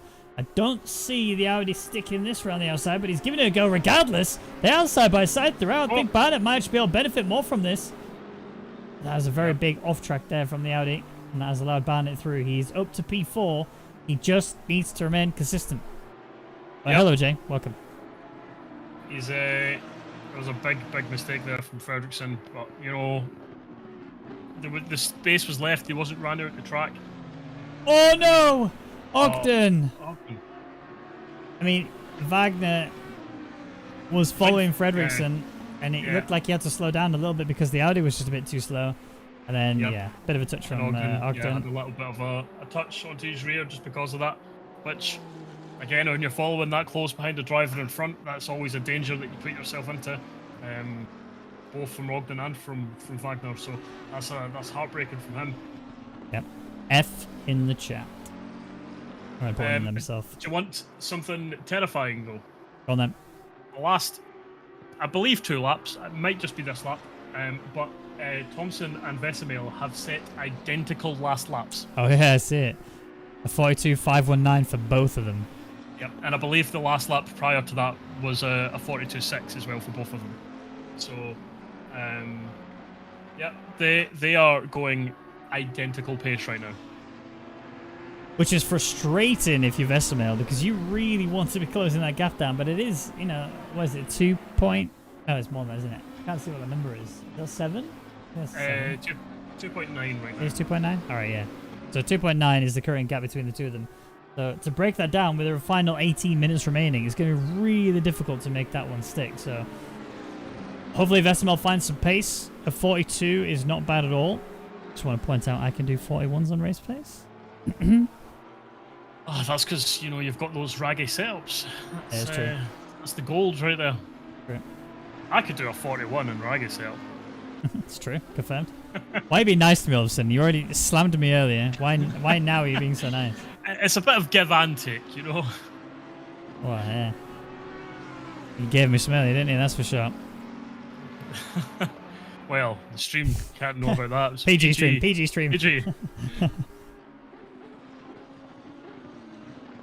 So, Thompson, still your race leader. Like you say, he's got it all under control. He was a 10th faster last lap than Vesemel, which is going to be a bit of a blow to him. He knows realistically now, unless he pulls off some god tier pace, he's not going to be able to reel that one in. Adrian also in a bit of an island as well. No one around him. Gap is a bit too big for P2. And also, he's got a lot of time to ban it behind him, who's sat obviously P4. However, when it... Oh, did I just see ban it? Oh, I thought he was dead, but no, he's good. However, when it comes down to P5, P6, P7, that is all to play for still, because Catan is on the back of Ogden, who we saw had a contact with Wagner earlier. And then now you've got Darren King, who is very fast. Actually chucked in a 41.5 last lap, so he's closing in at a speed of knots when it comes into these situations. But yeah, Catan now having a little look-see at Ogden. He might go for a bit of a cutback if he can get it. He's gone very wide. This screams cutback. But again, I'll keep saying this until I'm blue in the face. You cannot cut back in that triple left-hander. It just will not happen. Yeah, and King, to be honest, he's about 3 seconds faster than these guys in front. Obviously, they've been battling, so they've been slowing themselves down. But King looks like he could definitely clear that 10-second penalty if he just gets in front of these guys. As Fredrickson goes wide again, and that's just inviting Ogden to try and make a move. But King is now right on the back, and he's going straight for it. He's not hanging around, straight into the inside of Catan, and that's him got one place. Can he make another one into turn one? He's right onto the back of that McLaren now. Yeah, King drove that beautifully. Catan's got a penalty as well. So that is unfortunate. I believe Catan's penalty is for the contact that he got initially with our race, what was race leader, Ogden, if I remember correctly. But we'll have to wait and see. So, bit of a mistake there from Fredrickson. Ogden not able to capitalise on it because he also went a bit awkward through there. Darren King on the back of both of these guys will be trying to send it, I imagine, going through the long sweeper right-hander, especially if they make mistakes like that. That was caused by the Audi, and it looked like Ogden just actually had to sit back. Defensive mode here from Ogden is very much activated.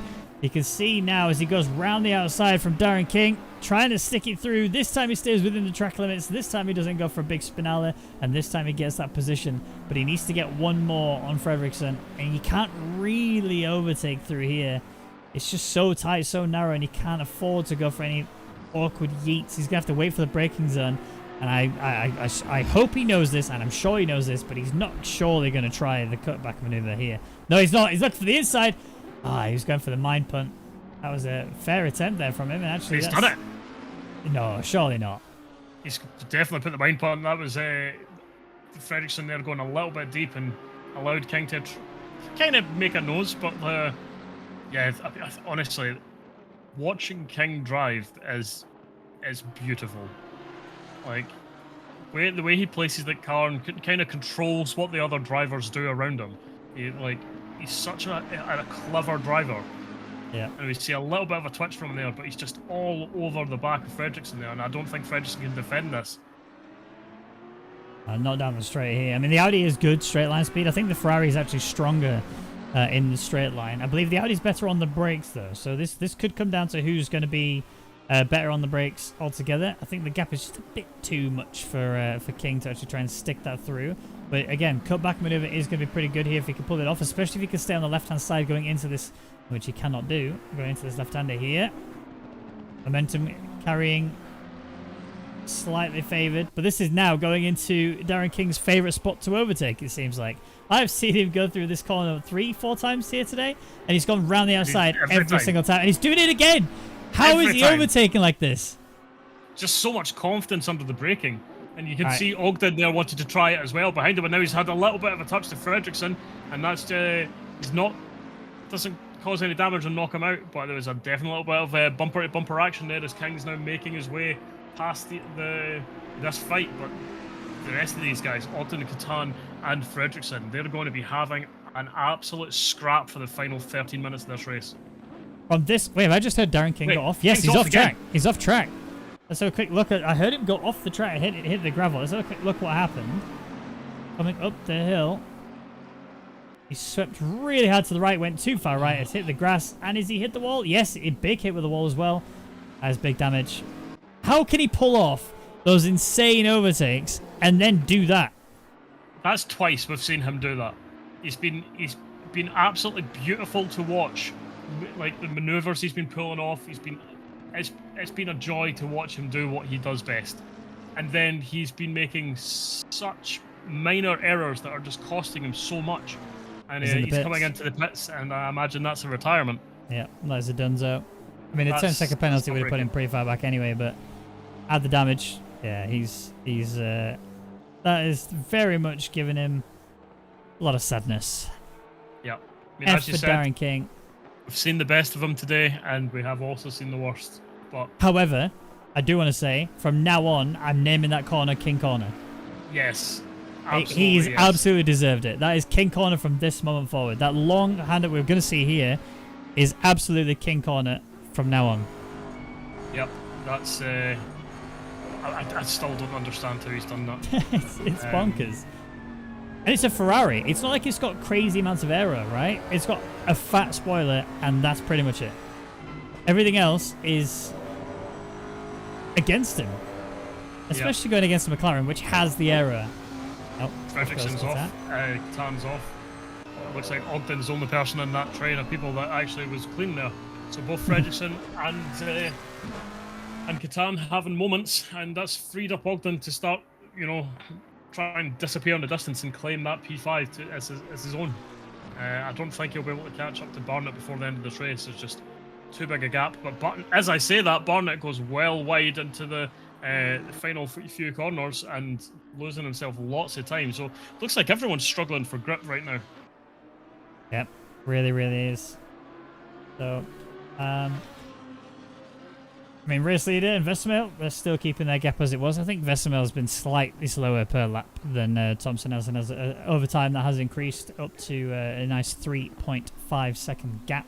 Adrian, a bit further back, not really keeping the pace that those guys have got. He's actually a second, or at least the last lap he was, a second off of what Thompson is chucking down. So he's losing a lot of time per lap. However, as podium is still a podium, so we're not going to chuck him under the bus anytime soon. Barnett, though, again, we will, at least I will keep saying, he needs to work on that consistency. Whether it's a driver fault or whether it's a car setup fault, he needs to focus on making sure that these stop happening, because there's just too many mistakes. And every time you see him race, always has the pace, right? Always demonstrates what he can do, especially in the qualifying, but just never transcends well in the Grand Prix itself. He got to get that worked out, and is really, I just want to see more from him. Yeah, I think. Realistically speaking, King's not given up, by the way. Has he not? No, he has He's not. He's still on track. Well, the penalty has been served. He's repaired the car, and right now, I think he's on. Is he still on the lead lap? He's still on the lead lap. No, he's not. Lead lap is 17. The rest of the pack are on 16, and he's on 15. Okay. Well, he's at least a lap, maybe 2 down. I think he's 2 down, to be honest. I mean, he's attacking Fredriksson currently. But obviously, he has to do it. I mean, his car's repaired, so that's number one. He can kind of give it the full beans if he should want to. Are we gonna see another King Corner execution? I'm actually staying with him. I want to watch this. He's probably not. He's probably going to get done turn 1, but... Yeah, I think he'll get it done turn 1. But it's good to see him out there. A boy can dream. On the back of Fredriksson again, though. Like, this is the thing. Fredriksson has been involved in so many defensive battles today. And right now, he's got the fastest man on track behind him. So he's going to have to defend like an absolute hero. He doesn't even really need to defend because... there you go. Yep, there we go. Realistically doesn't need to defend. He's not losing any position, and now King can just disappear into the distance. Ignore those blue flags because he'll be gone before it matters. But on top of that, if you're going to fight King, you're kind of asking yourself for trouble for two reasons. One, because King is pretty damn quick, and he's actually, I would say, calculated aggressive. Yes. But the other thing is, Wagner is not that far behind, right? So anytime he loses fighting King, who is just unlapping himself effectively, he's only going to close that gap even further, and Wagner could then look at taking that P7 away from him. Although they're both going to gain a place because Catan has a fat penalty of 15 seconds. Yeah, and as you say, right now Fredrickson was smart, didn't hold up King, didn't, you know, cost himself any time either, because realistically, this isn't your fight. So let him by, and King can just, you know, continue running his race however he's going to run it. He knows right now he's realistically nothing he can do to move himself up the order. But that doesn't mean he can't enjoy himself. You know, he's like around a half lap away from Slowakowski, so he knows that he's not gaining any positions in the final 7 minutes. But fair play to him, he wants to drive, and I really respect that. Speaking of driving, I will be driving in the Asia Pacific splits. I believe, I need to confirm, I believe from next week onwards. So, are you going to do the entire thing with an Australian accent? I'm not commentating, I'm driving. Yes, I'm aware, but every time you call out for your incidents, I want an Australian accent. It says, crikey mate, car number 6.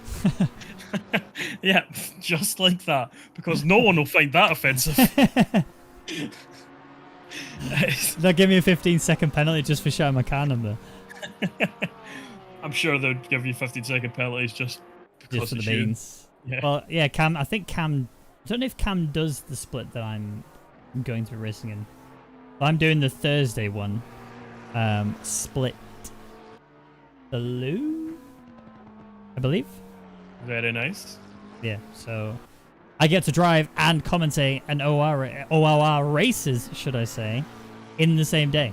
Could it be? And I get paid for it, even better. You're gonna be a busy boy. Well, I get paid for one of them anyway. Yeah.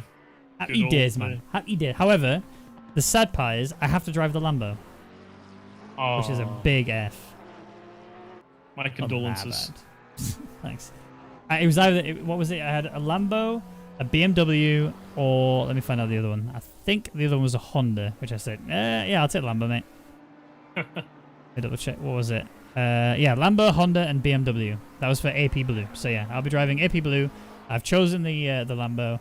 I just need to get confirmation as to what my start date is in the league, because I know that we're already partway through this, well, quite far into the season.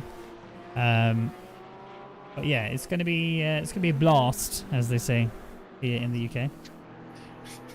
Down south. I'm glad I'm not from where you are. Well, I would be so annoyed if people around me were like, "We're going to have a blast, darling." A blast, yes. Gonna get myself on P1, yes. Reggie, you want the Jag? Admit it. Definitely do not. That car can get in the bin. Mr. Hayes will be so disappointed with you. Have you seen how awful that car looks from the front? It I mean, honestly looks like a gormless fish. It would look fine. King's into the 40s. Yeah, 140.9. So he is flat. Oh, and he's off. I'm not taking blame for that. What does he call it? Oh, he caught it. Oh, what a hero. But yes. Why has he got his rain light on? He's been having some issues. He's the fastest man on track by a long way, but every time he gets past someone, it's then been like, right, okay, I'm in clean air, I'll do this, and then boff, has issues straight away. So do you know what this reminds me of? This reminds me of when in F1 you'd put time trial setups on, and you'd be absolutely rapid for like 2 laps, and then the car would just melt, and then suddenly you're dead. So. Being absolutely rapid? I don't understand what you mean, mate. Well, you don't know what being rapid is like? I've never had that experience in my life, mate. I'll show you, mate, don't worry. Oh, good, thank you. If only my brother would edit that bloody video, then I'll be able to show you. Jag, there's been some Jag discussion here, Joe. I heard it, because I called it a gormless fish. Have you seen it? Yes. All right, let me reword it. Okay, before I get shot by Joe. Specifically, I'm talking the GT3 Jag in ACC looks like a gormless fish. The actual Jag IRL looks beautifully. Yeah, I think I think Joey's just trying to get brownie points because he knows you love that car. So I think he's going to stick to the gomless fish argument, and you should shoot him. Take me out. Oh, good. On a date or with a sniper rifle, whatever. All of the above. It doesn't matter at this point. King said they're demonstrating why people need to stick it out in a race. Just because someone is the fastest doesn't mean it's a guaranteed win. Even the best drivers have off days. Yeah, absolutely. Absolutely. And that's the thing. This is very out of character for Darren, right? We have time and time again seen him perform absolutely exceptionally. No mistakes from him in terms of his driving. When he's got the lead, he's just ran away with it. I think this is just my own personal criticism from my own speculation. I think personally, Darren King's issue is when he gets into when he's put in a corner, he starts swinging, right? He starts getting desperate and starts making these moves that, you know, he pulls off like those crazy overtakes, and it's called King Corner now for a reason, right? But then it's like he has a lapse of concentration and then he's dead. You know what I mean? We saw twice in just this one race alone, fantastic overtakes, and then Spinelli's right afterwards. I mean, I wouldn't say it's desperation. I don't think. I think he's too calculated for that. But yeah, whether it's just something about this track or the way that the conditions are, he just doesn't. He's not confident.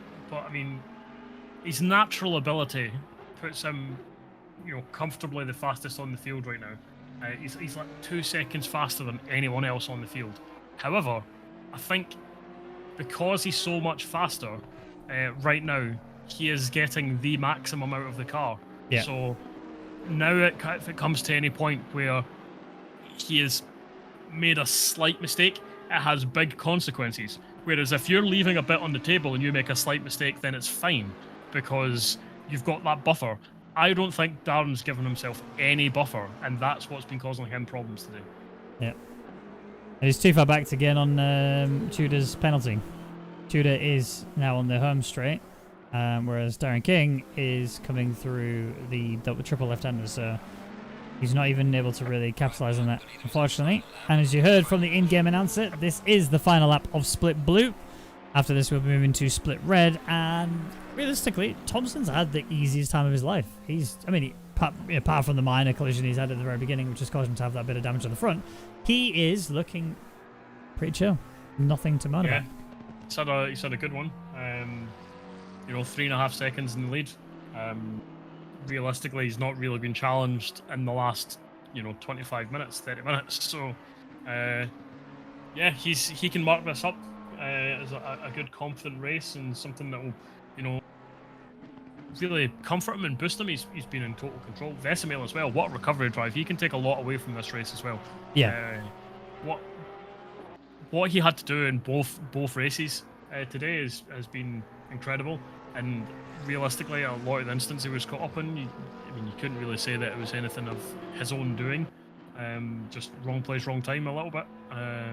Obviously, he never got any penalties for the incidents, so he's been given the all clear. And now, after another pretty poor, start, he's managed to get himself back up into P2, and now just for fun, it looks like he is lapping a bit faster than Thompson in front.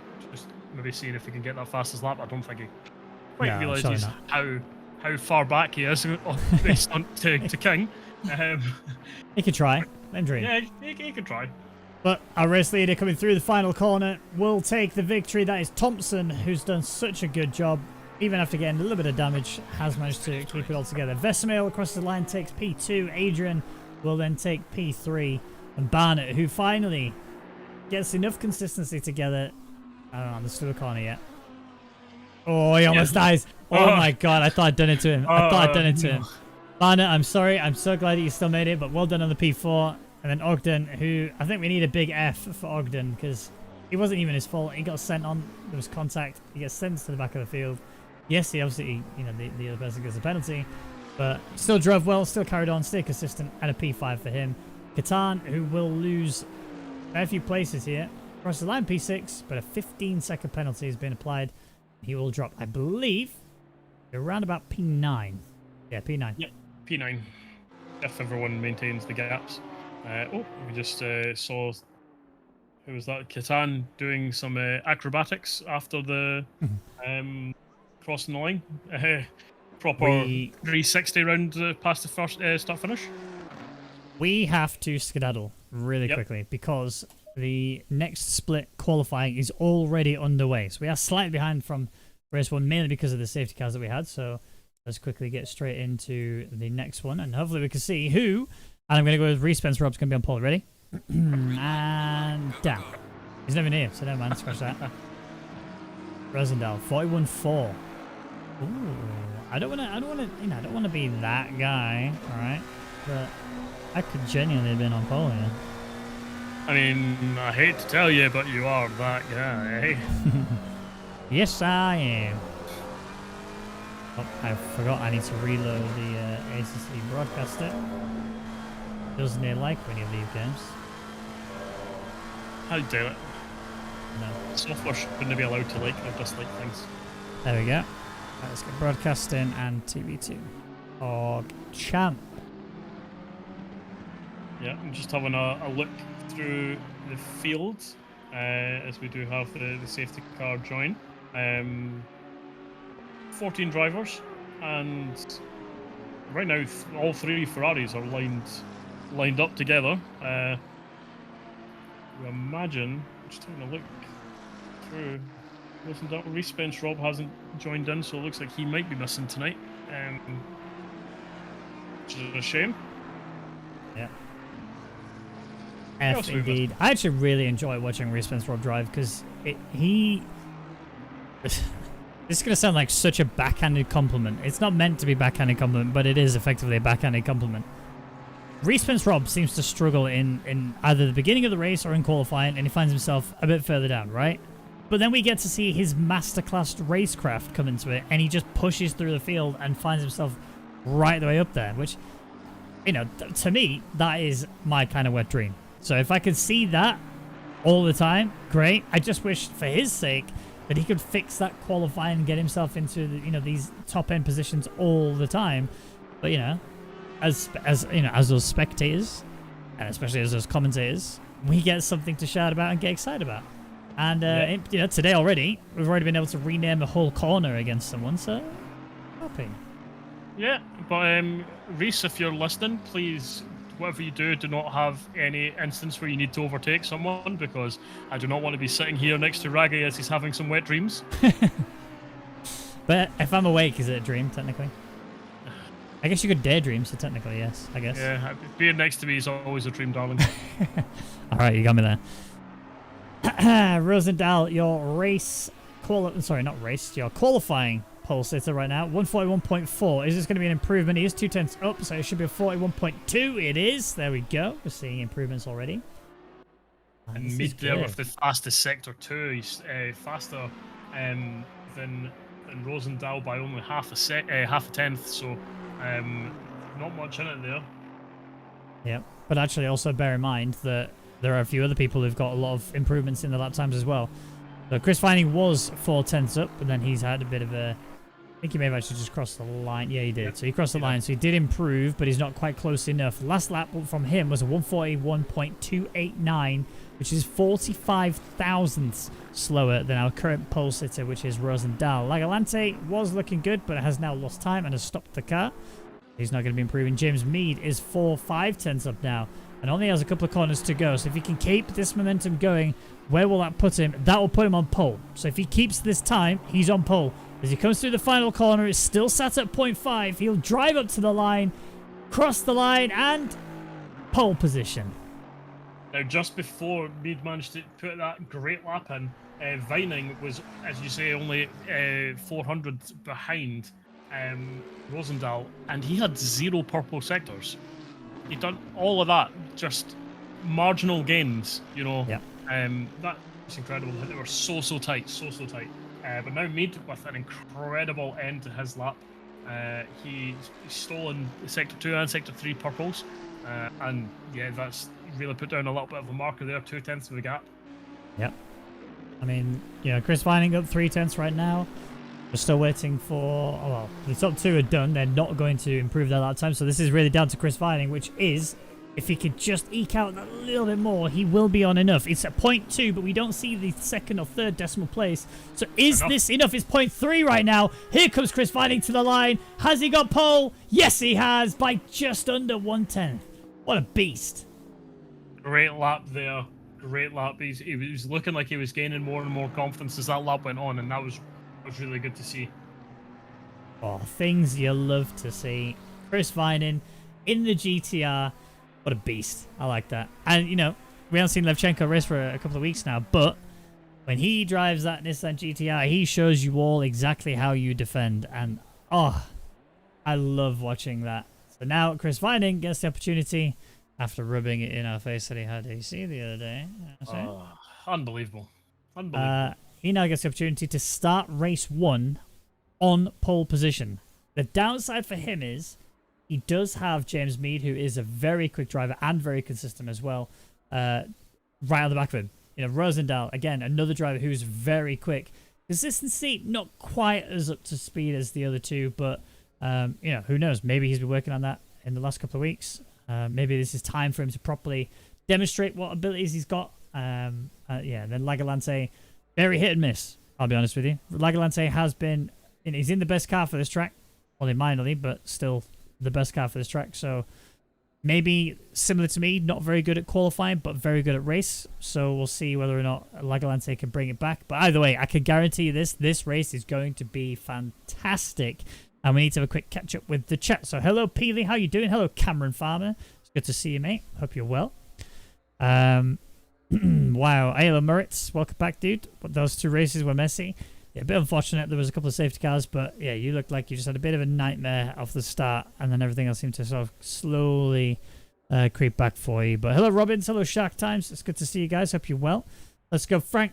Go, Shellikins. Oh, sorry, one sec. Shellikins. Nailed it. Good job. Good job. Can anyone tell I'm not used to being at the front of the pack? Yeah, you looked like you was a bit pressured, to say the least. But we'll, yeah, something you can work towards. I want to see what you can do. Bad Ducky says, go safety car. I actually don't know who's driving the safety car today. No idea. Split. No idea. I know who does split 1. Maybe Cameron Farmer can tell us who the safety car is. If Cameron, if you could be so kind as to tell us. I think it might still be Yusikaki, because he's not. Oh yeah, he's not racing, is he? Normally he races in the split. Fringe. He joined, the safety car joined as we joined, so that would make sense. But, interesting. Yusikaki. I know he was definitely talking about doing this safety car full time, so we will see if our man Cameron can let us know. So, top 3? Oh, you know what? I think Mead's going to win. I think Mead's going to win, and I'll say. Oh, let's go. Mead Vining. You kind of stole mine. Well, that's what happens when you ask first. Well, I thought I'd be polite and give you the opportunity to get you top 3 in there. But you know what? Now I'm gonna, in all honesty, I think Chris is going to hold it down. Right? Yes, I'm sorry, Chris. Forgive me for saying this. We've seen a fair few mistakes out of him in the last few weeks, right? He's not exactly been the most consistent of drivers, but he is fast, and I think he's known that. I've got a sneaky suspicion over the last week he's been working on making sure he can do these lap times consistently without actually losing control of his car. So I do believe the GTR will hold out and take the race win, especially in race 1. Mead, definitely take a P2 in my eyes. I don't see. I think he's going to give it really hard to Chris, but I think Mead will still stay a P2. Yeah, you heard me. And Rosendahl, I think will actually crumble. I think it's going to be Langolante who's going to get that P3. That's my top 3. You can shoot me for it later, but if it's right, you all have to click that like button. No, you should click it anyway. But if I'm right, you all have to click it. And the safety car, as it was coming in there, mounted the curb a little bit too much and nearly went wide. So I'm going to say it is indeed our boy, Yusikaki. He's doing this on purpose. He knows. He knows we're watching. Right, let's get ourselves into the drone cam. Let's get a nice, good viewing of the start. Chris Vining, your pole sitter from qualifying, is going to lead us around the final corner to get us kick-started with this race. James Mead had a bit of an issue there, actually, going through the final corner. Lost a little bit of time. Here we go. Wait for the lights. And we're green. Okay, big start there from James Mead. Poor start there from Chris. Here's Lagalante trying to sneak down the outside of James Mead. James Mead actually had to lift here. He's dropping all the way back. He's losing so much in the inside. There's contact. Chris Vining pointing in the wrong direction. This is a big collision of cars, but weirdly, we've had very little damage. Never mind. That's a death. That is a McLaren facing the wrong direction, and he's Everyone heard it. at That's the very Raggy's back. fault. I can't take that's our boy Crystal Foltzer. He's right down the order now and having a bit of a bad one. Trying to get the car pointing in the right direction again and get moving, but yeah, that's so much action going on here. That's Lagalante going side by side with McLaren, and McLaren's getting a little bit of bump and grind there. Let's see, he'll slow back in. So much action going on in the field right now, but Rosendahl has disappeared into the distance. Yep. He is gone. But yeah, there's Chris Vining making the move done on the McLaren of Hussein. So Chris is back up to P4, which we'll see in a second. Lagalante, P3, did a very good job, like we said. Who did we jinx? Did I jinx? I guess Christoph, but I can't really take the blame for that. Mead has had a horrible start. Yeah, he was caught up in some of those issues. There's another one. No, oh. That's Luke Francis. No, it isn't. No, it isn't. No, it's the Ferrari Odello. Let's have a quick look at that. Let's watch it back. I've gone a bit too far back, but we'll watch it anyway. As we see now, coming through the triple left-hander. Fine. Okay. McLaren gets a good run. So does the Aston Martin. Aston Martin trying to go for a move on the McLaren.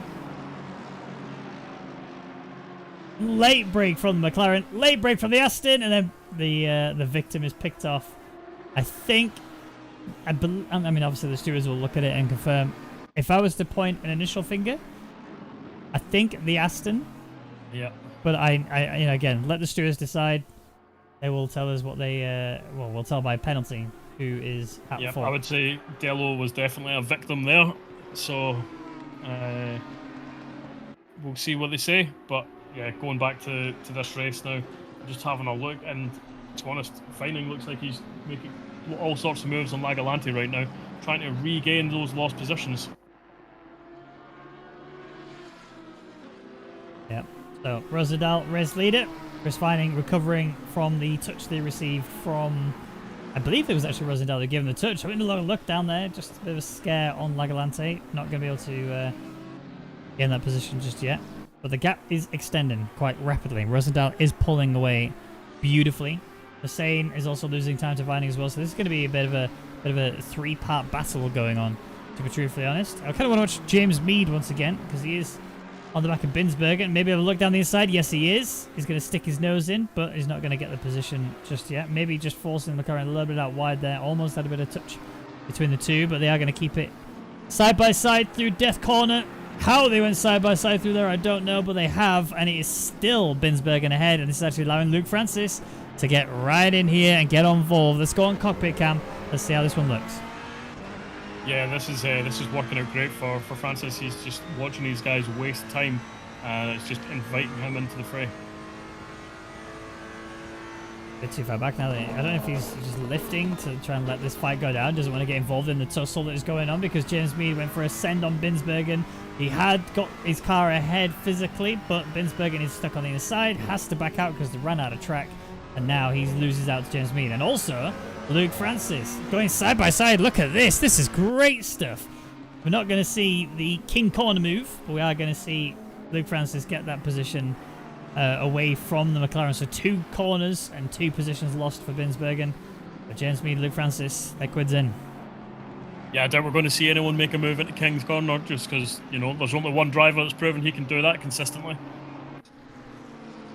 Having a look back up the front, Vining is all over the back of Lagalante, but he's just not able to really make it move. He's been like a tenth or two behind the last lap and a half, and he's just ebbing and flowing a little bit, but he's not able to try and make a send. Yeah, so Luke being chased by Binsbergen hasn't quite got the gap he needs to James Mead in order to be able to use the toe to defend, which is why you're seeing Binsbergen sort of just kind of fill in the mirrors of the Ferrari. Ideally, you want to be able to get into the suck of the car ahead of you and use that to kind of pull you forwards, or at least maintain pace. But when there is a gap of a 1.2 or above, like there is for Luke Francis, you've got nothing helping you here. This is down to your driving ability, although Binsbergen has just taken a bit of a trip to the gravel and is now built the gap he didn't want to have, and now Schellekens is on the back of him. Yep, and someone else has just made the exact same mistake in that corner as Dello. And he's clipped the wall as he's trying to spin the car around as well, so potentially a little bit of damage for him. Unfortunate. Penalty. Yep, go on. That's Hussein getting the penalty for the crashing into the back of Vining in lap 1. So, yep, 10 seconds the stewards have deemed that penalty worth. And to be honest, I kind of think that's fair. That did really unsettle Vining. He was fairly comfortable and did lose him a fair few places. Yeah, Chris Vining. Tell you something though, Chris Vining did not get frustrated with the situation, or at least he didn't show it in his driving. You know, a lot of time when people have contact like that, you can tell when they're frustrated and actually start to give up a little bit, if you like. But he's not done that at all. He's kind of completely the opposite. He's really impressed me with the way that he's attacked this race. You know, managed to get himself back into a podium position. Obviously, Lagalante is kind of being the gatekeeper here to a P2 if he can get it, but 5.5 second gap after that is what Rosendal is currently built up according to my... Oh, no, it's a 4 second gap, sorry. The telemetry was messed up just a touch there. But yeah, it is nice to see that Chris Vining is continuing and kind of shutting me up a little bit here.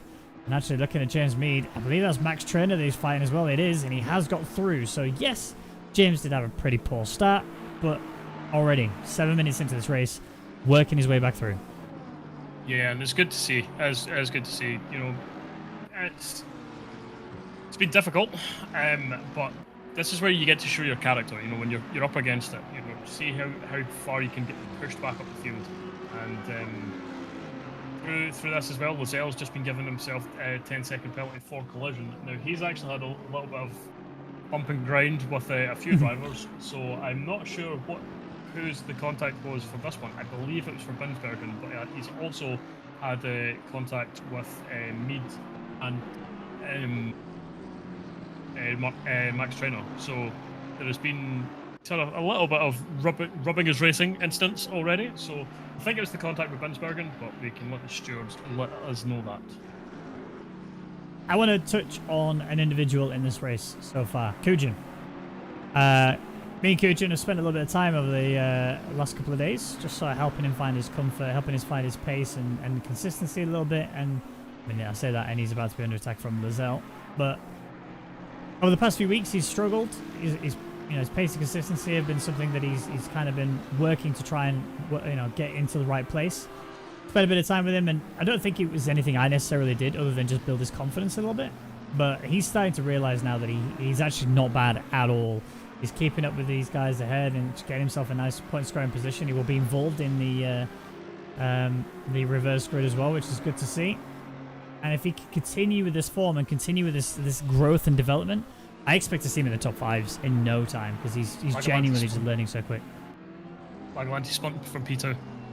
Let's have a quick look at that then. 30 seconds ago. He was obviously being chased by Chris Vining, going into a long right-hander. Put the inside curb. Fine, no problems there. Running off track. Fine, no problems there. Is it going to be death curb? Death curb? Death curb. Yeah, it's death curb. That's an F. Oh, beautiful. Beautiful. That was a great recovery. Move. Oh. Driver of the day just for that. Tires are a bit hot. Oh, he's going again. Oh, he's fine. He's fine. All right, panic over. He's losing a lot of places though. He's now behind Luke Francis. So that's down to P7 for him. not ideal, but you know, after a Spinella like that and still being able to catch it and bring himself back to a P7, fair play to him. Yeah, and that back end's looking a little bit lively right now for him, so he'll really want to try and get those tyres back into a more comfortable temperature. But right now, he's trying to stay on the back of the Ferraris and see if he can make something stick. But yeah, it's going to be uncomfortable driving that car for a lap or so. Yeah, I would not like to be in his shoes. Getting that temperature back, the pressure and temperature actually back down again is, yeah, it's going to take a lap or so, and that's without you making any mistakes whilst your tyres are in this condition. Luke Francis, though, he doesn't see a teammate ahead of him. He sees a competitor and very much a P5, so if he can just maintain a little bit of consistency here. Don't try and put your team under too much pressure, because you just want to help your constructors out as much as you can. But especially when you bear in mind that the constructors are not specific to your split. They are specific to the series, so region, should I say. So obviously Darren King, having performances in previous races, will also help bring the Ferrari team further forward. Don't have a race control pop-up working. It should be. I've got it set connected so that I can toggle the safety car graphic. Well, I will just inform you, Lizelle had a drive-through penalty there. So I'm going to imagine the first 10-second penalty was for contact with either Max Trainer or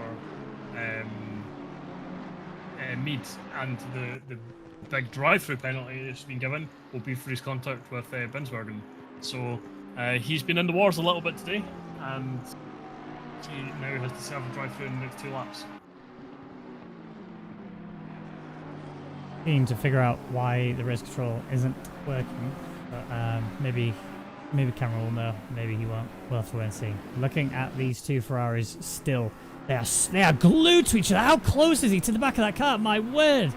How Luke Francis didn't give his teammate a kiss on the backside there, I do not know, but I mean, he had a bit of an issue going through there, and that's actually allowing the Audi to try and stick it round the outside. It's never going to work. The triple left-hander, you cannot, and I will repeat this forever, you cannot go around the outside through that double left-hander, sorry, the triple left-hander. It's just always going to favour the inside car. I mean, even the switchback of Dreams doesn't work through there either, but the Audi, it works through here down the inside. He's going to stick his nose in. The Ferrari's going to get wide, go very wide. He's going to look for the rejoin. He kept it clean, but he has had to surrender the position to Lagalante, who really turned up the heat there on Luke Francis. And he's still feeling the heat, even from Luke. Luke is giving it the full business. I am enjoying every second of this. Yep, and I want to bring your attention slightly. We don't need to move the camera, but Chris Finan, he last lap was about a tenth faster than Rosendahl. The lap before that, it was about 8/10 faster. So I think Rosendahl realised how much faster Chris Finan was going behind him, and is now trying to match that pace. So we'll keep an eye on that if that gap keeps coming down. But we could see towards the next end of this race, the next 7 minutes, potentially Vining going for Rosendahl for the win of this race. We do have about another 3-4 laps to go, so there is still chance for Chris Vining to bring that back gap down. Sorry, well, big off track there from Lagalante. Does keep the gap as it was. Didn't actually lose control of his car, but that could have gone horribly wrong if it had just been a bit too deep. But yeah, we also have James Mead trying to secure himself a podium position. Well, technically he's got it already because Hussein has a big penalty applied, which will be added at the end of the race. But there's getting on penalties and there's getting it physically on the circuit, and I know which one I'd rather have. Yeah, I mean, realistically speaking, this penalty is not going to get removed, but you know, there's always that in the back of your mind. It's like, if I do this on track, then even if that penalty, you know, for some reason is removed or whatever, it's not going to matter. But going through the final couple of corners like that is not how you make a move stick. So No. Mead's got himself a lot of work to do again to close back in. He'd already done the hard part, really getting nice and close and prepared so they could take a move into turn one, and then he throws it all the way just 2 turns beforehand. So oh dear, that's a send from Lagalante. That's contact from Lagalante. Luke Francis with the dodging abilities. Yeah, that was ambitious to say the least. I mean, Max Trainer got away lightly there. It wasn't his fault at all. Obviously, he was just driving, and suddenly an Audi decides it wants to go right down the inside. But yeah, Lagalante got ambitious. It backfired. It has fallen down just a tiny bit now. I believe he's further back than, yeah, he's down behind Pelicans. Yeah, P9, so that's kind of ruined his race form. Not much time left to get any positions back. And 12 is probably too far back to even catch up to the Mercedes anyway. So, yeah, unfortunate, but that's racing sometimes. Yeah, it really is. I do want to point out we are pretty much back to where we were before with the Ferraris scrapping each other, but they will gain a position on Hussein, who has still got obviously that 15-second penalty. He will plummet down the order when that is applied post. Is it 10? Sorry, the number is so small. It looked like a 15. I have to look at my other monitor if I want to be able to see it very clearly. But yeah, they're both 10s, aren't they? Yep, both 10s, and Binsbergen is almost within range of that 10-second for Hussein. So Binsbergen could potentially be moving himself up in position as well. Binsbergen and Pelicans. Not even going to bother. Give up on his name. Which Ferrari is going to finish on top? Honest, Francis looks faster, and as you can see, he's trying to go round the outside here. Francis looks faster, but so far, Trainer's been very good defensively. So, you know what? I'm going to give it to the attacker. I think Francis can take this position. He looks much more confident than Max does currently, but Max so far, apart from the touch he got from Lagalante, and that's obviously not his fault, he's not really made a mistake. He's not had any. No, his defense has been great. His defense has been absolutely fantastic, and realistically speaking, the overtaking opportunities on this track, you really have to kind of mind punt the drivers and force them into an error. So good, consistent driving could hold it out for Trainer, but to be honest, he's just went deep there, and Francis looks like he's going to make the move, and he has made it done, and that was the one mistake. This is what we were saying. But if you can force the driver in front to just make a slight mistake, that's where you can capitalise. But other than that, it's so difficult to make any move stick. And now Max is on the other side. Now he's the one who's got to attack and try and recover his position. We saw that he's pretty good at defending, just, you know, tiny little boo-boo there did cost him, and that might help him. Big mistake there from Luke Francis. This is going to bunch him right back up onto the back of Francis, and he can actually now, hopefully, use this toe that he's going to get all the way down the home straight in towards turn 1. I think Francis actually has a lower wing than Max does, which is why he's such a missile in a straight line. But yeah, I'm just going to draw your attention quickly as well to P1 and P2. Rosendahl, I think, made a mistake, and now he's lost 2 seconds to Vining, and Vining's right on the back of him as well. So we've got 2 really close battles here. We've got the Ferraris, and we've got Vining and Rosendahl for the lead of this race.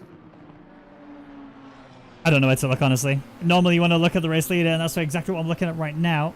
Chris Vining, very quick, was actually naturally faster than Rosendahl lap on lap.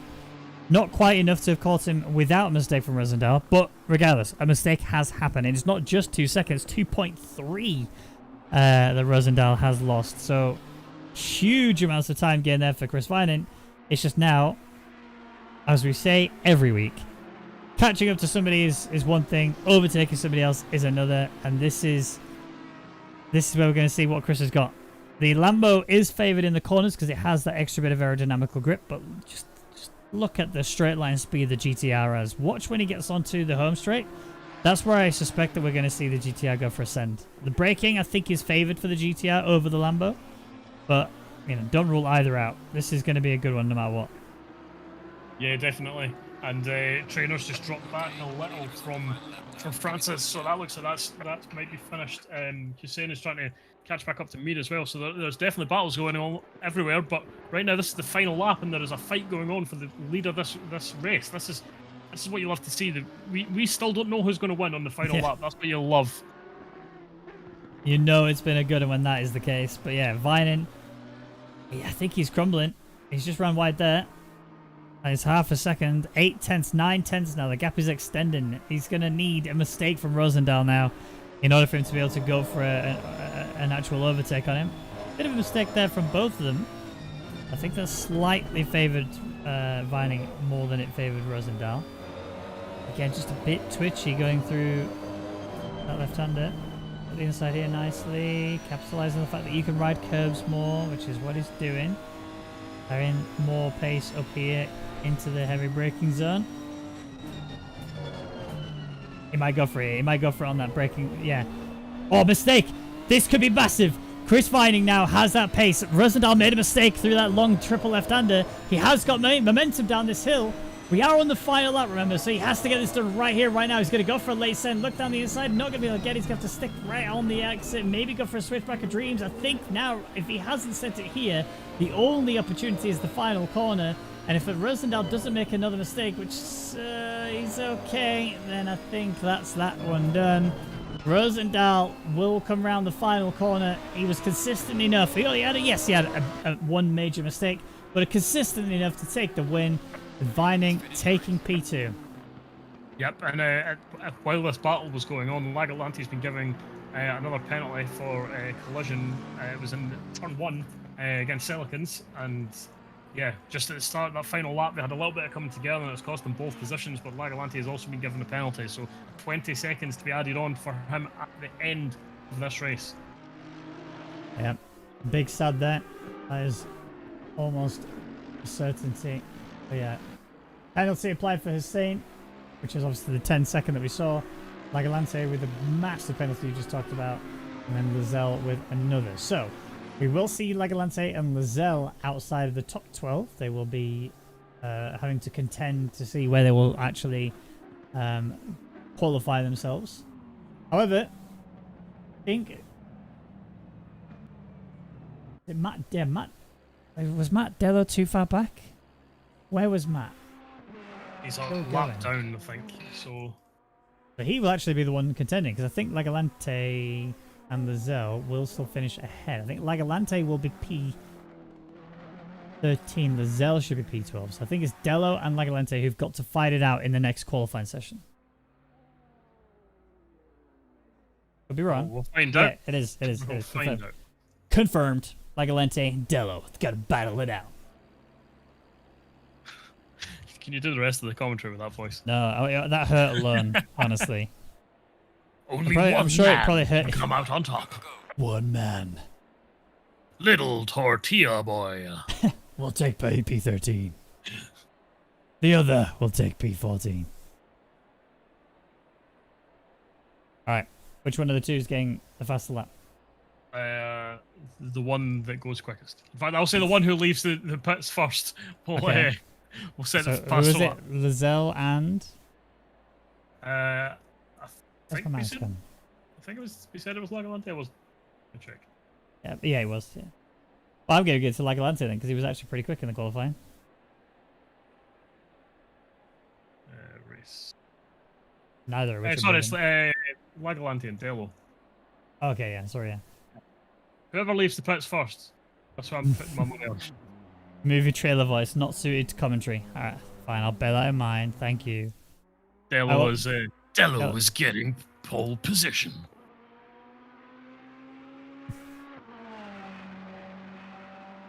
What time? It's what time? What was his previous one? It's about 10 past 10, mate. Aha! What time did he set in the first quali? In the first quali, he set 42.8. Yeah. So. And who was the other one? Lagalante. Lagalante. Set so 41.4. I'm sticking to it. Dello's out on track first. Therefore, he is getting pole position. You missed the epic Tillet Kujin battle. Tillet's here? Tillet's not here. What? Tillet's not here. What race have you been watching? I'm so confused. What? I genuinely thought they were missing things, but no. I couldn't have. I mean, maybe this was the week that you were indisposed. But yes, maybe. Rubik's Man, if you can confirm. When?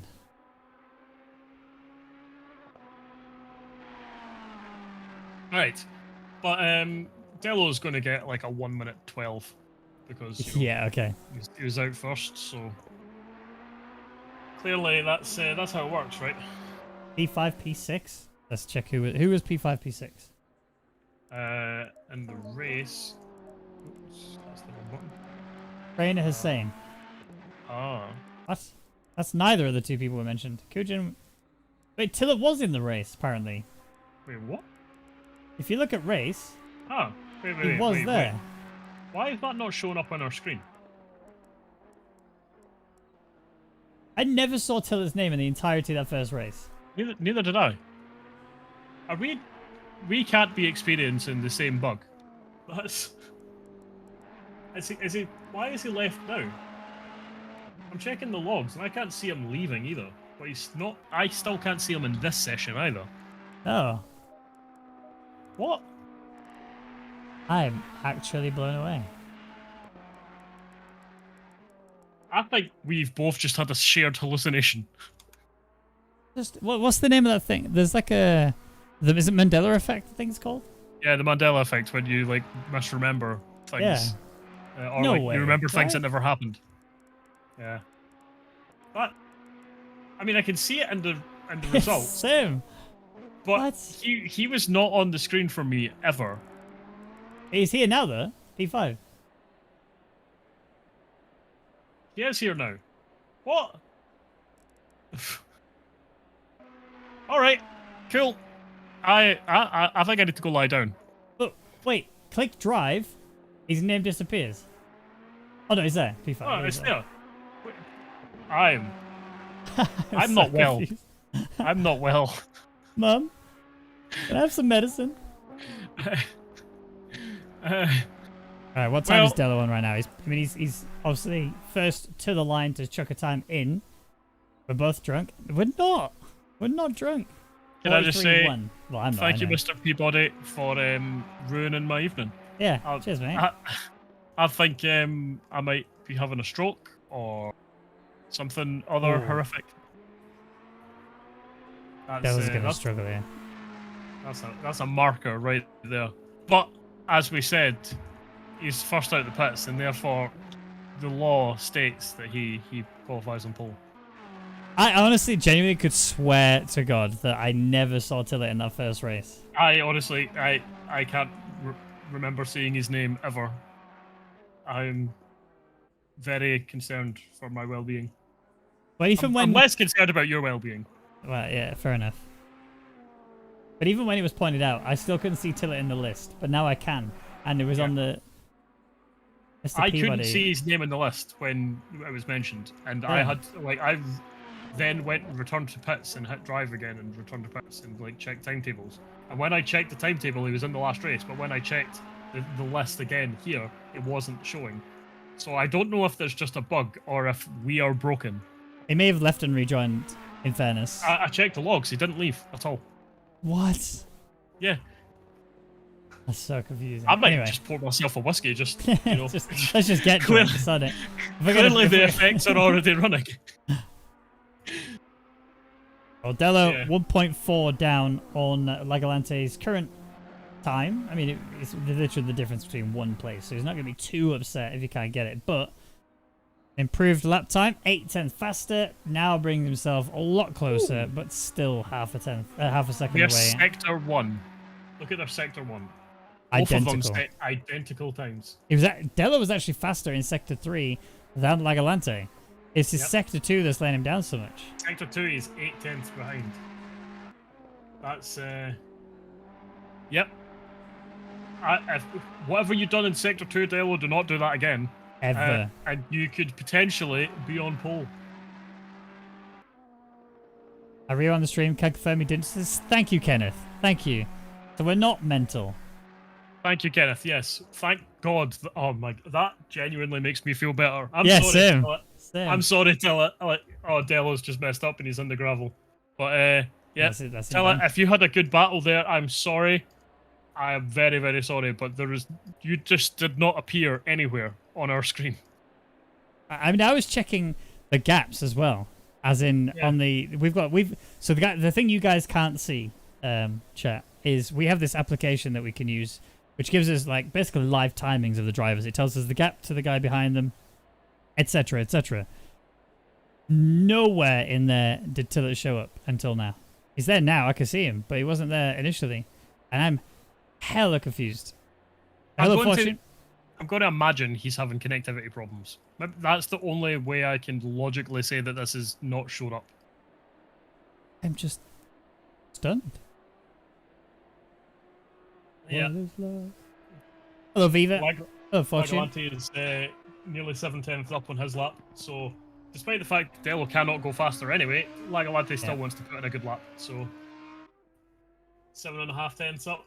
And apparently Rubik's and Mr. Peabody have both seen him the whole time. So Kenneth is also having our share of hallucination.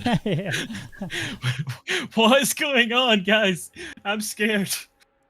Well, luckily we don't have to worry about it anymore because we can see him now. Thankfully, in fact, you know, I'm just going to go on board with him. I'm literally saying the exact same thing. Let's go to Tillett right here. Let's go on board. He does exist. That's apparently the Dash Pro. There he is in the Lambo. Can confirm Tillett does exist. I don't know what's happened. Genuinely stunned. Genuinely. He's alive. He's here. We're all good to go. What? Baffled is absolutely the word. I'm really upset with these turn of events. Kenneth, we've made you sick. I'm sorry. He will be pleased that he exists. Exactly. He's giving a quick pat down. Yep, I'm still here. Still here. Everything's real. Tillett, notice me, senpai. We should probably watch him off the start, right? Yeah, absolutely. I think we need to. We need to give him some camera time because clearly he got none last race. Not at all. Poor guy. I don't know how this has happened though, because like we Canada? have so many tools. 290, but we have so many tools to monitor these drivers, and somehow we just didn't see them. And he even has feet. Look. Oh, look at that. He knows how to tie his shoes. Can you actually customize your own helmet? Has everybody got their own helmets? Everyone seems to have the same helmet. Yeah. Look at these boring drivers. Don't even customize them their helmets. What's that all about? And their outfits are all the same. Because they all work for the same team. OOR. Friends here. Do we get to see pedals move? Does ACC have pedals that move in the car? I guess we'll find out when whoever you're looking at starts moving. Why does it look like a forest on the floor? Ah! Let's go look at his pedal. Immersion broken. Oh no, wait, it has moved. Oh, it has, yeah. There we go. There we go. That's pretty There we go. Best game. Confirmed. I didn't know that. Because they realised that one day someone would be a Sadie. Oh, there's a contact. No, no contact. Looked like it. Is that? Don't. Who? 38. Who's 38? I'm blind? Who's 38? It's Binsbergen.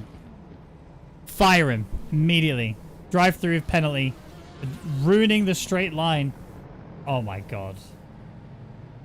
I mean, to be fair, I'm gonna. Who's Castle? One Like and a say Lante. it was Silicons ruined it first, but we'll let him off. We'll let him off because it's just so difficult to call him into the steward's office. It definitely needs to get. I'm genuinely disappointed. I don't understand why it's so difficult to do a straight line.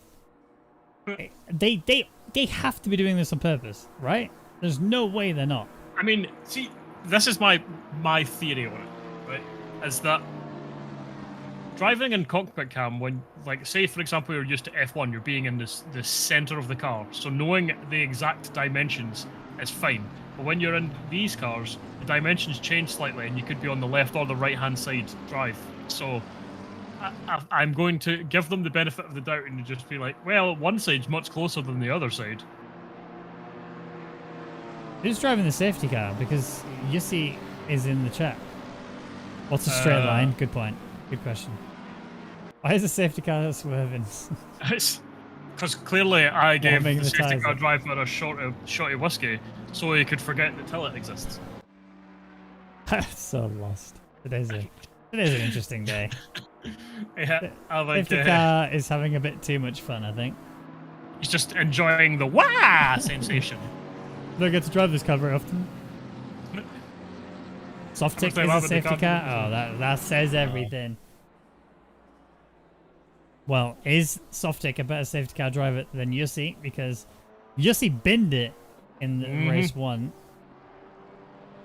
And nearly binned it twice. So. Yeah, he did.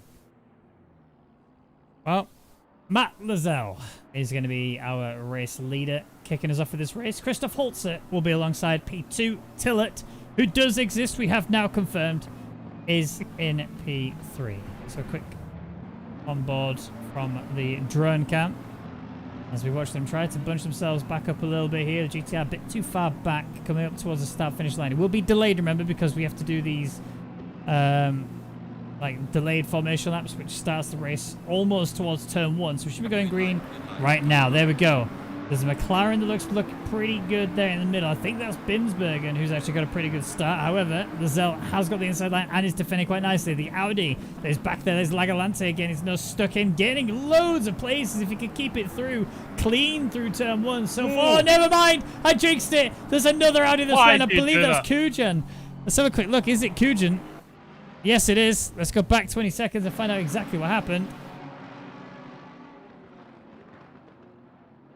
Through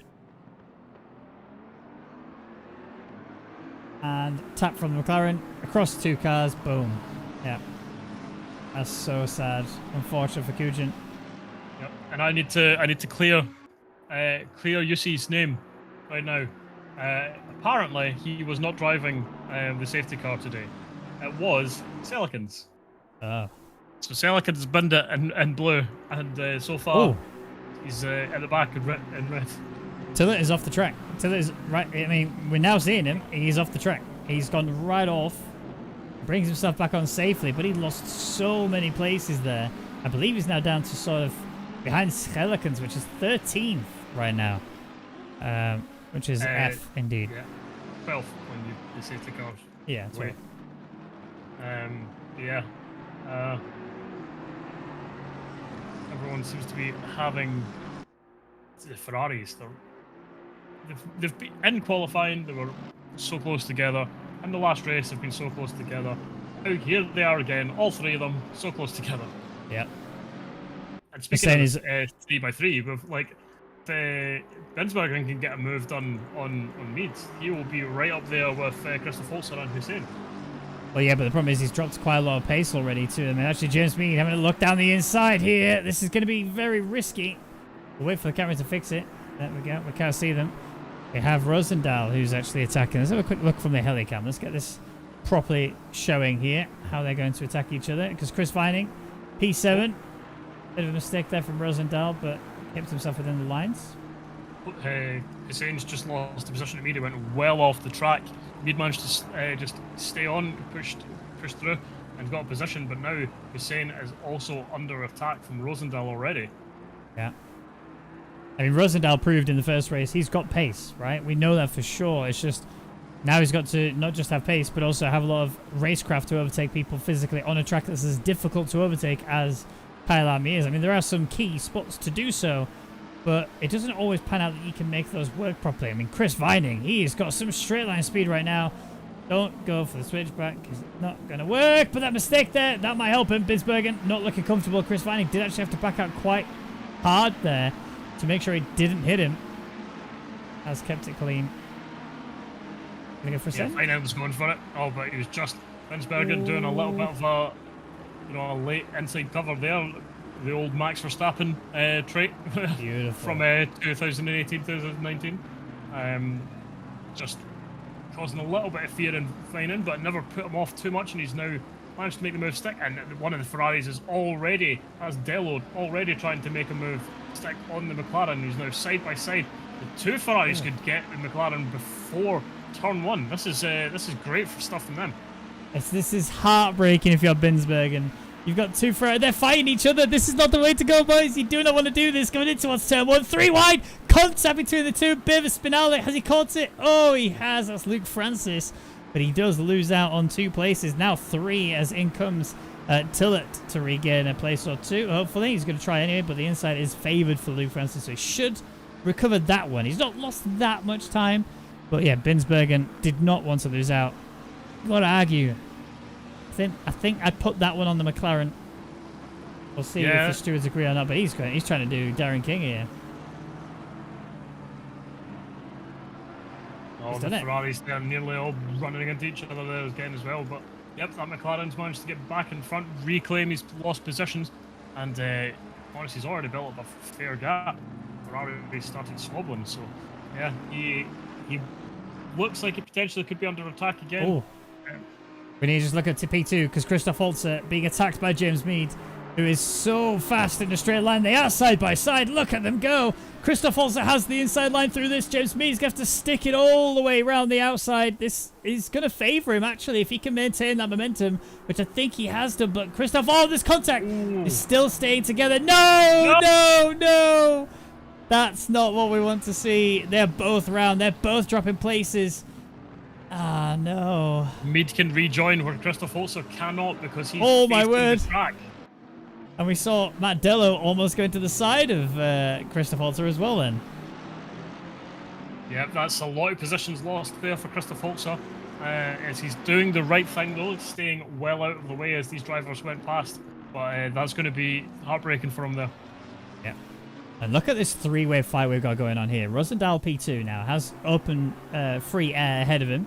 But does have a Hussein who's trying to... Oh, never mind. Rosendahl made a big mistake here. Look at Chris Vining as well, who capitalized on the fact that the McLaren gets swamped. He's going to have to do a full Darren King round King corner if he wants to make this one work all the way around. And I think he's got that one in. Should be Chris Vining's corner. And it is because he's going to have the better line through the left-hander as well. So Chris is up to P3. Great stuff from him. He's also still within striking distance of Rosendahl. Lizelle, though, 5 seconds clear almost. Yep, but as we saw in the last race, Rosendahl and Vining had a lot of pace on the rest of the field. So, let's see. Can they now unleash that pace and catch up to Lizelle and take that win away from him? Vining's a lot closer this race than he was for the majority of the last race.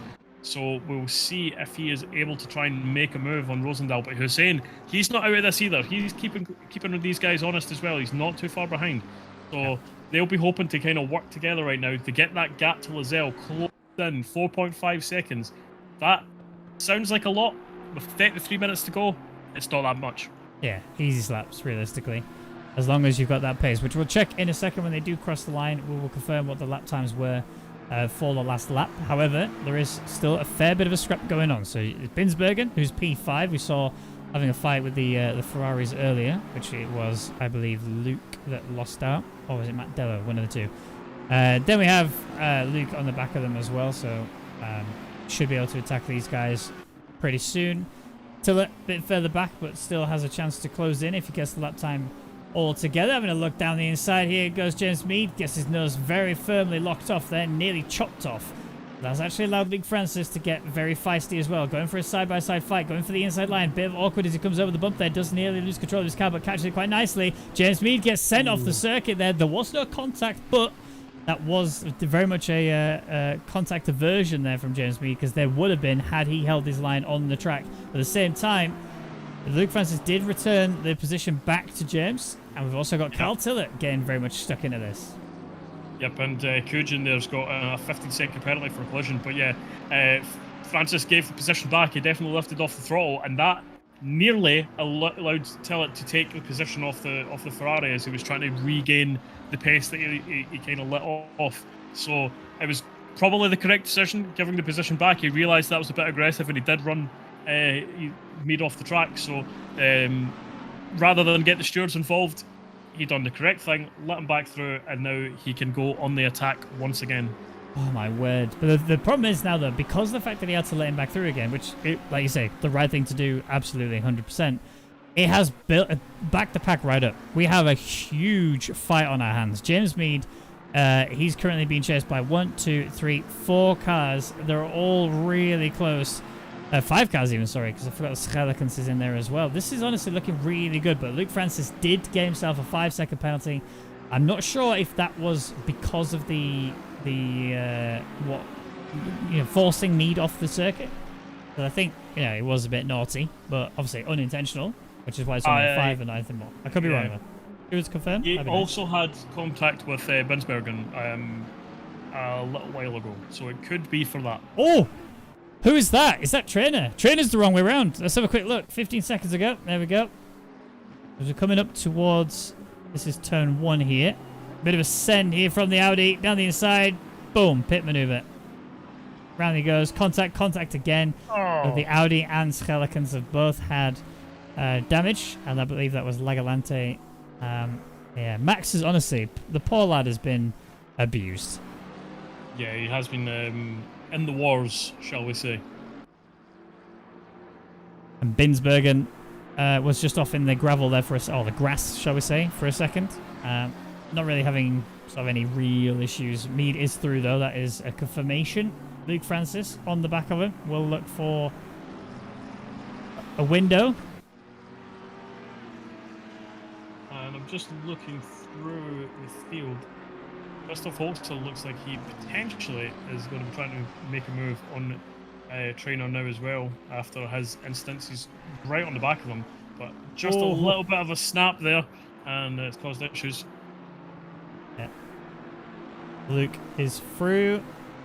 He's only got a 5-second penalty, so I mean, yeah, 5 seconds is still a bit of a pain to try and cover off, but I do firmly believe that now Luke is free. He should be able to pull that 5-second gap at some point from those guys behind, but he's gonna have to worry about the fact that Binsbergen is very, very quick out of the final corner. He has gained a lot of momentum. Luke is covering the inside as much as he can. However, I think the McLaren will have that extra bit of aerodynamical grip it needs in order to go around the outside through turn 1, which is what he's exactly demonstrating here. I think, though, Luke will still keep that position. They are wheel to wheel, though, through here. This is not ideal to be on the outside, which is exactly where Binsbergen is. And yeah, Luke will recover, keep that P6, but yeah, you've got to build a 5-second gap if you want to have a chance at pulling it back. Binsbergen is just full of fire right now. Yeah, he is. And, through this, Lagalante was given a penalty as well for causing a collision, which I believe was the collision he had with Trainer. So, Lagalante's been given a little bit of a slap in the wrist for that. But he is now in the pits and getting a pit stop.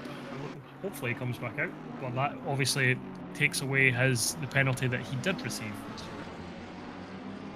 Yeah. Serving it now. So, Binsbergen P7. Luke Francis, who's pulling a gap now that he's free. Tillett, who does exist, like we have confirmed, is looking to try and take that position away physically from Binsbergen. Might still be able to gain on Luke Francis. Oh, big mistake there from Binsbergen. That was the curb of death. And yeah, easy peasy for Tillett. Avoided the good hold there from Binsbergen to not find himself dead in a wall somewhere, because it's so easy to do through that corner. But yeah, Tillett P7 pushing to close in on Francis and stay within that 5-second range, so they can get a nice cheeky P6. Yeah, and there's still plenty of time left in this race as well, so he could gain more. Yet to see where everything shakes out towards the end of this race. But right now, Vining is still kind of keeping Rosendahl honest, and Rosendahl has cut down that gap from 4.7 seconds to 1.8. So these guys are going about half a second a lap faster than Lozelle in the race lead. So they are catching up. But as we always say, one thing to catch, another to pass. So we can see just how well Lozelle is able to defend, because it looks like he's going to be caught, and he's going to be caught within the next kind of 5-10 minutes. Yeah, exactly. And then what do you do after that? Defending is an option, but there are so many areas on this track where sending is not that difficult. You know, turn 1, right? Being the main one. If you get a good exit out of the final corner, it doesn't matter how good you are as a driver. If yours is slightly slower than the attacker behind you, you're done for. There's no answer to it. Yep, and to be honest, we've seen King make moves where you shouldn't really be able to make moves. So it's definitely possible. You just need to have a lot of cojones. And we see there Kujin just getting out the way as the top 3 come by. So good job from him. He just stayed well out of their way, and the fight continues on. Yep. Just looking at the lap times. So last lap, 42.5 for Lozelle, 41.8 for Rosendahl, 41.7 for Vining. So he's even faster. Fastest lap so far is a 41.5, which was set by Chris Vining. So he is the fastest man on track as it sits. Hussein did a 42.6, so not going to be closing in anytime soon. James Mead did a 42.0, so his pace is reeling Hussein in quite nicely, as long as he can maintain that. That was his PB though so far this sesh.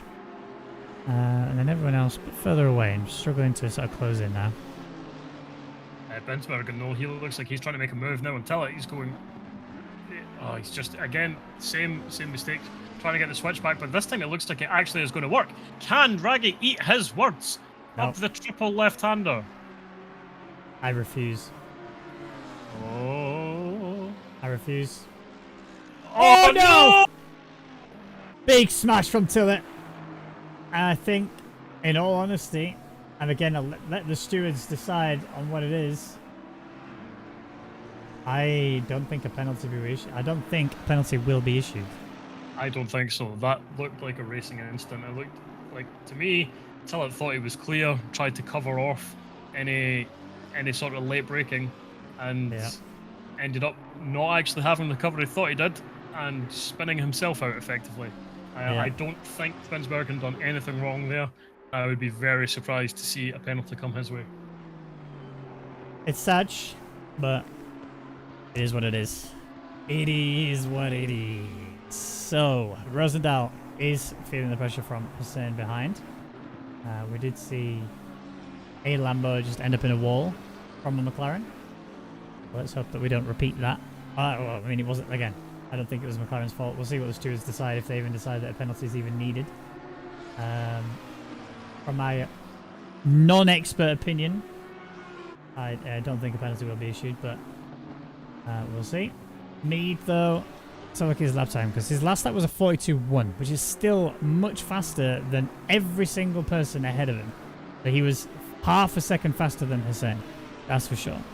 Well, many seconds ahead of Rosendahl for some reason. Rosendahl appears to have lost a lot of time. 46.4 was Rosendahl's last lap. Dropped behind Vining. Vining's managed to make the move, so I don't know if there was maybe a little bit of,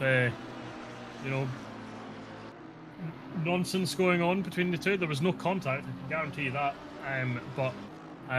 As we were watching Tillett pick himself out of the wall, it looks like Vining's managed to make the move stick on Rosendahl, and Rosendahl has dropped back a lot. He's actually under pressure from Kujin. So Vining, it's now his chance to go for the lead of this race. Lozelle managed to get a little bit of a gap as whatever happened was going on, and I will try and find it in the replay. I think that's Kujin that's just been lapped by Mead. Christoph Holzer currently has Max Trainer behind. 1.4 is their gap currently. Lozelle losing time here. Chris Vining is rapid. So 42.3 from Lozelle last lap. 41.8 from Vining on the last lap as well. So really, really good pace here from Vining. He's like I said, to take another dub. Yeah, he's definitely got some really great pace. And I've just went back. It was the curb of death that sort of Rosendahl spin out. He managed Did you catch it again like last time? You did catch it, but it just allowed Vining to slip on past and yeah, take a pretty easy P2. But as we say, it cost Rosendahl a lot of time and realistically probably burned out his tyres a bit. I mean, we still have 21 minutes remaining of the race as well, so we're still going to see we're still going to see some overtaking opportunities arise, really, because Rosendahl is still being pressured by Hussein. I mean, the gap keeps fluctuating a lot. I think it's a 1.2 thereabouts as it sits, but I've seen Hussein close in. It seems that final corner is like the worst place for him to go. But now, looking at the gap, Lizelle is about a second ahead of Vining, who's really reeling him in now. So this is really good stuff from him. Bit of a mistake there from Lizelle. He just lost the back end as he came through that tighty left-hander. We've also got Carl Tillett, who's being chased down by the only Mercedes here today, which is Schelekens, who's actually having a little look down the inside, going in towards turn 1, sticking his nose in, but not going to scare him offline. Or has he? Because that is very wide line. Yeah, okay, he definitely scared him offline, but I don't know if that was a scare actually, or whether it's the damage, because Tiller's car is pretty beat up. Yeah, that car does not look like it's in a good mood.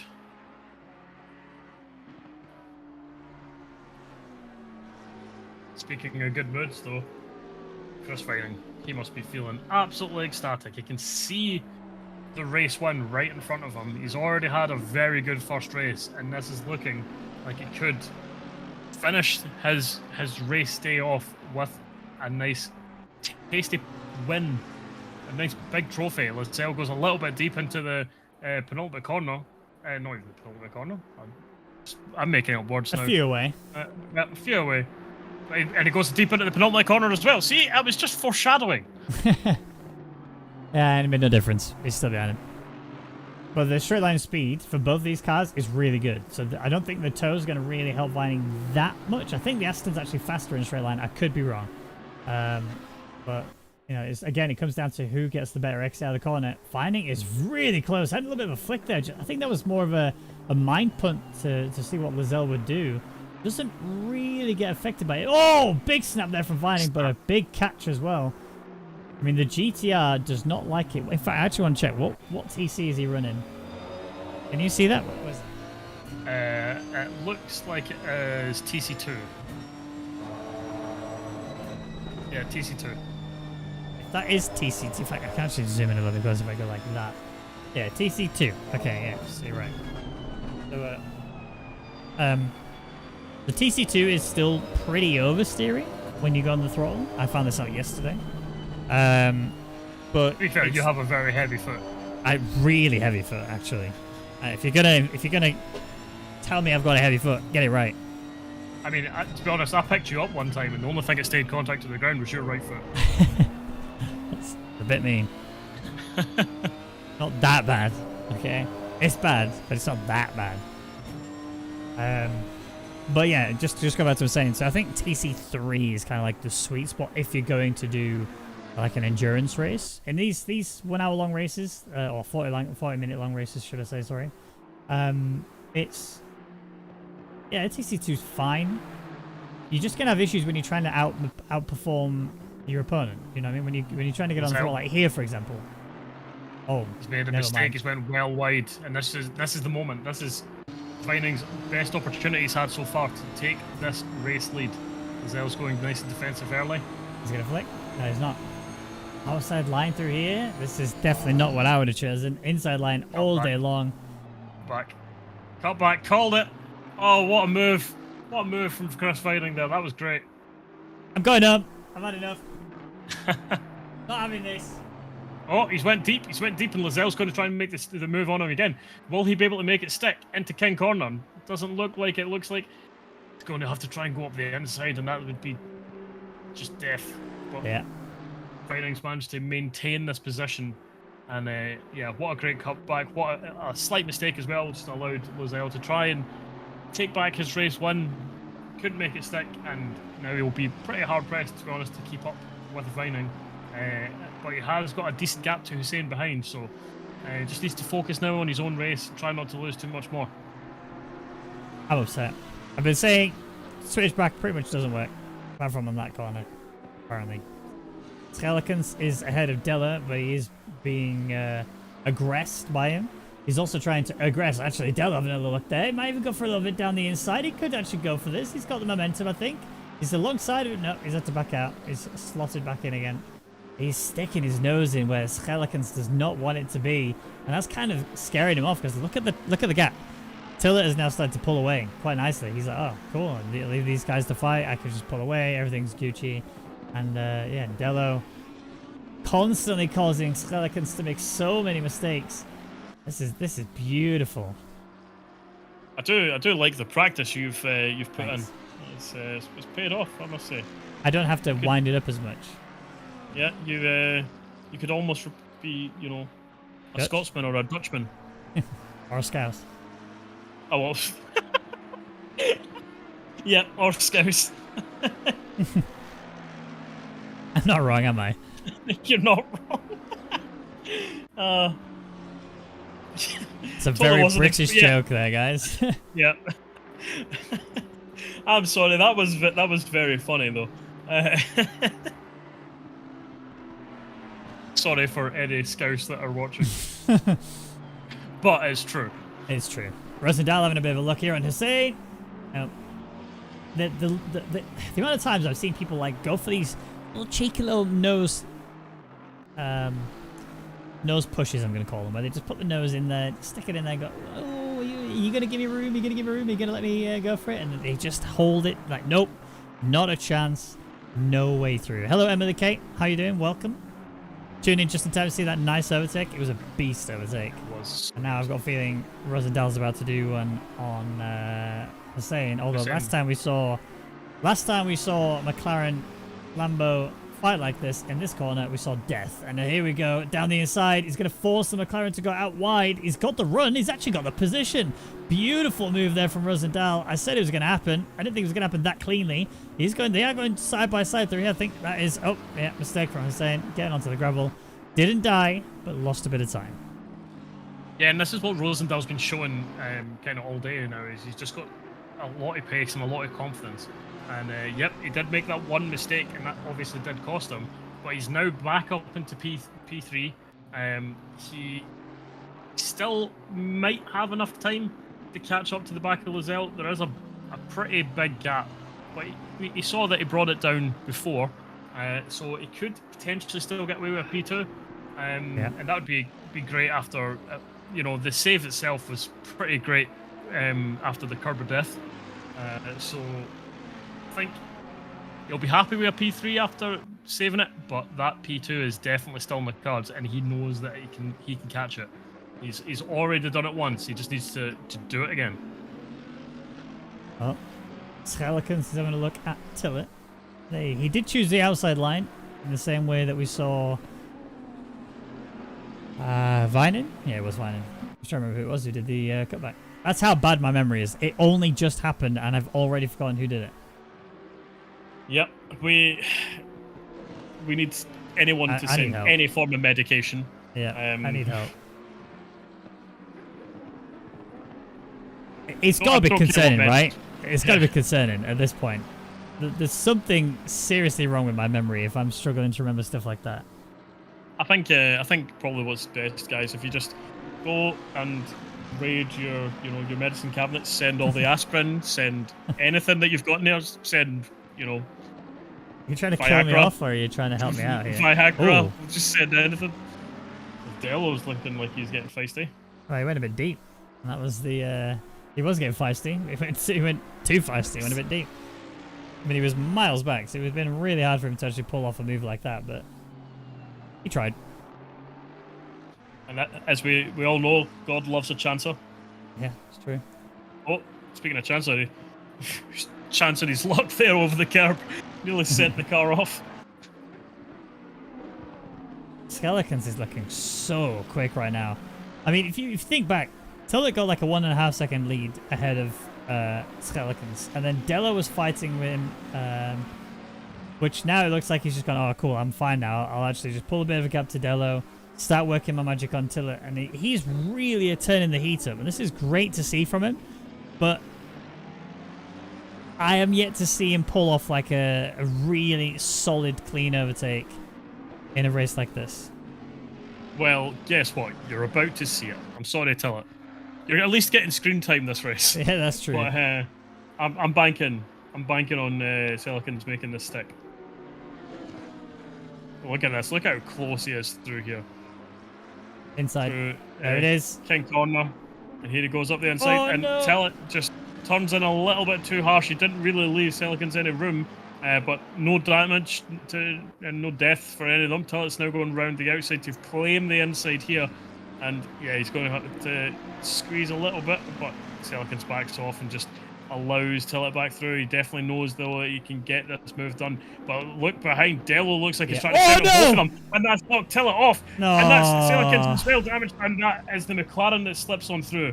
Christoph Holzer has just gained 3 positions, basically by just watching the carnage in front of him. Oh, he just turned too much. No, bit of a late break there from Dello. I understand why he went for that late break.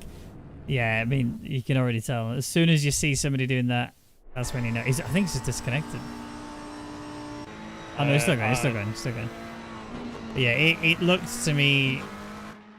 He broke late, he then turned the steering wheel a bit too much, which then it extended his brake. He basically loaded up the wrong tyre, and that extended his braking distance even further. And yeah, it's sad that that's the way that that battle pans out. I mean, Tillet is the one who loses out overall. Silicons is through and has a nice, healthy gap to the car behind. But yeah, but he also did lose a position to Trainer, so true. And to Christoph Holzer, so he's not gained much from it after just being collected from Tillet as he was realistically knocked off the track. So yeah, that's worked out well for Christoph Holzer and for Trainer, but yeah, everyone else there must be reeling a little bit. At what point does Max become a Pokemon Master and no longer a trainer? Thanks for joining us tonight, guys. We will see you next week. I mean, when he will become Max Master when he's the very best, like no one ever was. When he's taking out the Elite Four? No. He's going to have to catch them all. Is that his real test? It is. Okay, cool. Clarified. That's the name of his fable. Of what? A fable. Clarified. Yeah. That's good. I like it. Oh, guys, we are so unhinged. We've all had fun. And I've also just outed myself as like a massive Pokemon nerd, so yeah. Ladies and gentlemen, we got him. Yeah. I mean, to be fair, anyone that's ever spoken to me probably already knew that. Yeah, they knew that. I'm a big nerd. I will say this. We've had a lot less penalties in this split than previous split. Yes, quite a substantial amount. Although I do imagine there might be another one coming. Yeah, true that, actually, yeah. I don't know who he could possibly go to. No. That'd be a yellow banana, maybe. What was it? Spinotto's what? What do you call it? What was it? Bonotto's, yeah, Blunders, that's it. How relevant is that name now? Yeah. I thought M Trainer was all about that base. No, it's all about the treble. Oh, no treble, that was it, no treble. What's the other song from her? She did like 3 songs and then disappeared from the face of the earth. It was like Candy or something like that, was it? Alright, Google. You watched the race. I can't even remember her name. Someone Megan Trainor. Like, Megan Trainor. Yeah. It's Meghan Trainor. Yeah. She had another one where, oh yeah, it was like, I know you're lying because you're talking to me. Song called No. There's Dear Future Husband. Oh yeah. You know what? She actually did a fair few songs, but only like 2 of them actually did anything. I mean, to be fair, she's like, I would say she's more relevant than 2 songs, but you know. But yeah, Liam, you're correct. Too busy racing to make music. I agree. Oh dear. No, I think Too busy crashing is what they're doing. Let's have a quick rewatch of that. How much of this was his fault? I'm going to go chase cam, fire chase. Oh, that was all in. Yeah. Yeah. Sarge. Death. That curb. Well, I think that curb has a better KD than any other corner on any other track. Well, at least she can go and finish our next album. I think that corner has actually got better KD than OOR Radion. And that corner has killed so many people. Oh, look at this. Luke Francis going for a look down the inside of Hussein. Very tight. He's giving him just enough space. They actually keep it completely clean throughout the entirety of the triple left-hander. But even though Francis had the inside, it was just so tight. He couldn't carry any momentum. And Hussein defends beautifully. I can feel it. You know what's happening here? What? Switch back into turn 1. It's not happening. It's happening. It's not this happening. Is the second time. Francis, make me proud. This is happening. Oh, well, what? Here we go. He's not going to get here. No. Switch back into turn 1. Come on. Alright, well, we're in cockpit cam, so we can watch how this doesn't happen. Ready? I mean, he's already losing ground. Slightly to the McLaren. It's where you have big balls. That corner is easy peasy in VR. As in the... to be honest, the corner's really not that bad. It's just people have got the wrong braking marker. They always think that the start of the curve is where you brake. You actually brake like slightly after the curve starts on the sausage of curve of death. And you barely even brake. You just go boop, and then you eat it. I got hiccups. Boop is the poop coming out. That's just how much pressure you apply on the brake. How many decibels of pressure is that? That's a 24.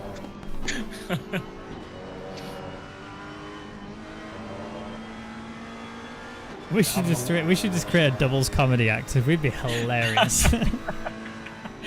Yeah. Oh, that's a mistake. Oh, That's a big mistake. I think he actually got caught out by how slow Hussein was. It looked like Hussein broke early, and then Luke was like, "Oops," and then quickly avoided it. But, you know, no death, well avoided there from Luke Francis. But look at the gap now. With 4 minutes to go in the race, a 1.3 second gap is not something you want. No, that's it's definitely caught him out a little bit. But tell you what, if we are going to be doing a doubles act, you can be Stan Laurel and I'll be Oliver Hardy. Yes. That's fine. I'll be the one that gets B in it. I mean, you're the small skinny one, like. Yeah, but I'm the one who always gets B in it. And I'm thick as dogma. It's fine. It's fine. Well, you just need to get top hats or bowler hats or whatever type of hats they have. We need a bender fact. I feel like there's a bender fact there about top hats. Yeah. Is the bender bot awake? Yeah. I think it's only a Twitch thing. Sad. Well, if anybody does speak to Bender before I do, let him know that we were thinking of him. Nice. And that we do want to hear a Bender fact about top hats. Yep. Or any hat, really. Top hats in particular, because I can give you a fun fact about the top hats used to have mercury in them, which caused people to go mental. I can give you another fun fact. Go on then. Saul Hudson is the man who looks best in a top hat. Who? Slash. Oh, yeah. Yeah, I think he was definitely probably the one who pulled it off the best. Yep, definitely. It didn't go with any of the outfits, but I mean, it was a trademark. With every outfit. That was only the point. because he was so legendary. After that, you know, if you take away his legendary status, that's what I love. He though looks about, like an idiot. You see, that's what I love though about people who are really, really talented.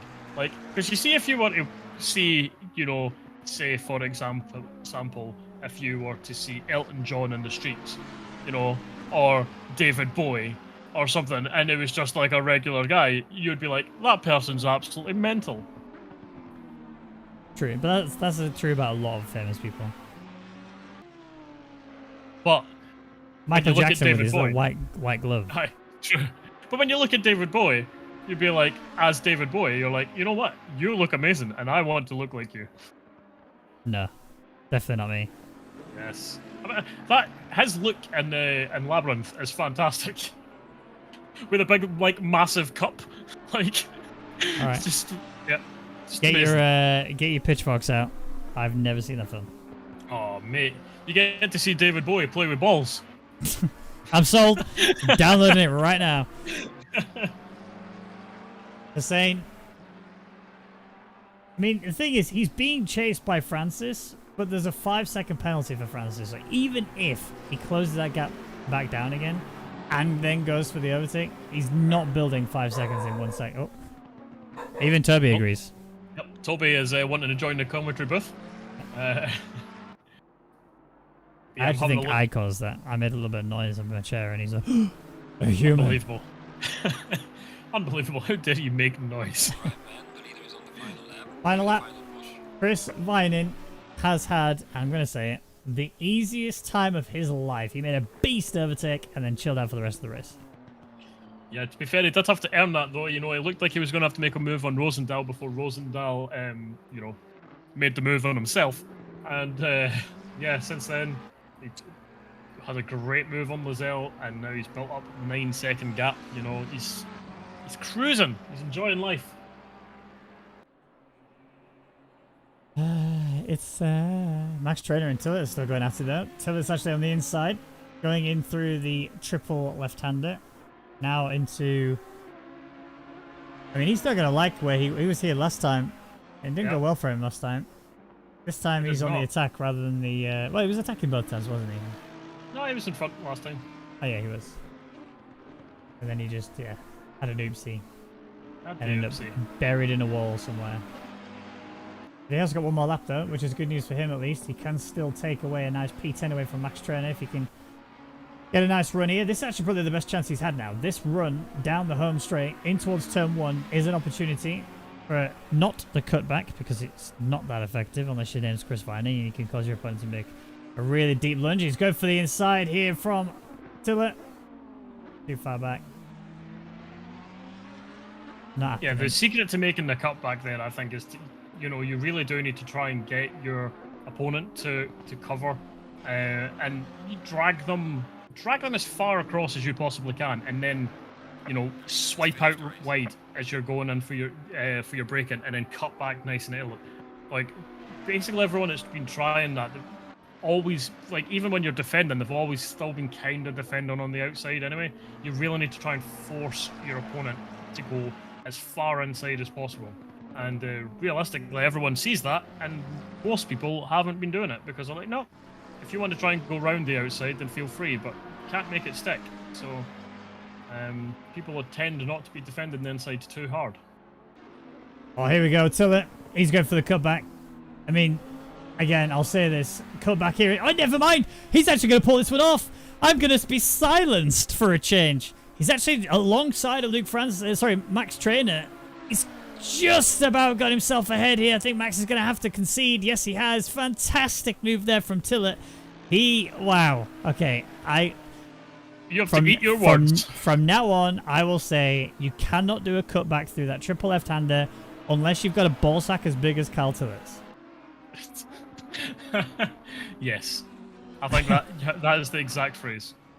And you also now need to cut back on you cannot do cutbacks on this track at all, because we've proven you wrong twice. Yeah, twice. Okay, I'll tell that. I mean, it's doable. It's just very unlikely. Yeah, but as you say, Carl Tillett has some very large aerodynamic testicles. It's confirmed. McLarens are really enjoying themselves right now. A little bit. They're the only ones celebrating. Alright, let's have a look then and confirm the exact rundown at the end of that. Go to the garage, the timetables, and have a look. So yeah, Chris Vining securing a beautiful win. Really well driven. Fantastic couple of overtakes in there as well, so well done to him. Rosendahl, P2, 10.5 seconds back. That's just how quick Vining was.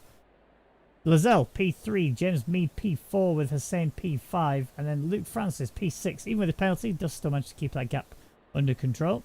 Binsbergen P7, Christoph Holzer P8, which considering how rough his style of race was, very well done by him to recover it. Schellikens there, P9. Tillett, we saw take the final overtake through the triple left-hander, which is impressive in itself to take P10. Max Trainer taking P11. Matt Dello with an unfortunate contact. We'll get P12. Kujin, yeah, lap 1 did not go well for him, but will be P13. And Lagalante takes the final spot in P14.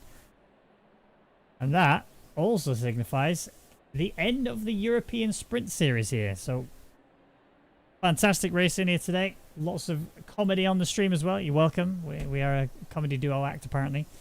But don't go anywhere, because in about an hour and a half's time, maybe slightly longer than that, there's going to be the NA splits for OOR, and you're definitely not going to want to miss those. I've seen a few of them. They're actually brilliant, so make sure that you keep your eyes locked on for that. Hit the subscribe button if you haven't already. Click the like button, and even click that bell if you want to see when the NA and Asia Pacific regions go live. And we'll see you guys next week for more European Octane Online Racing fun and games. Have a good one. I love you too. Bye.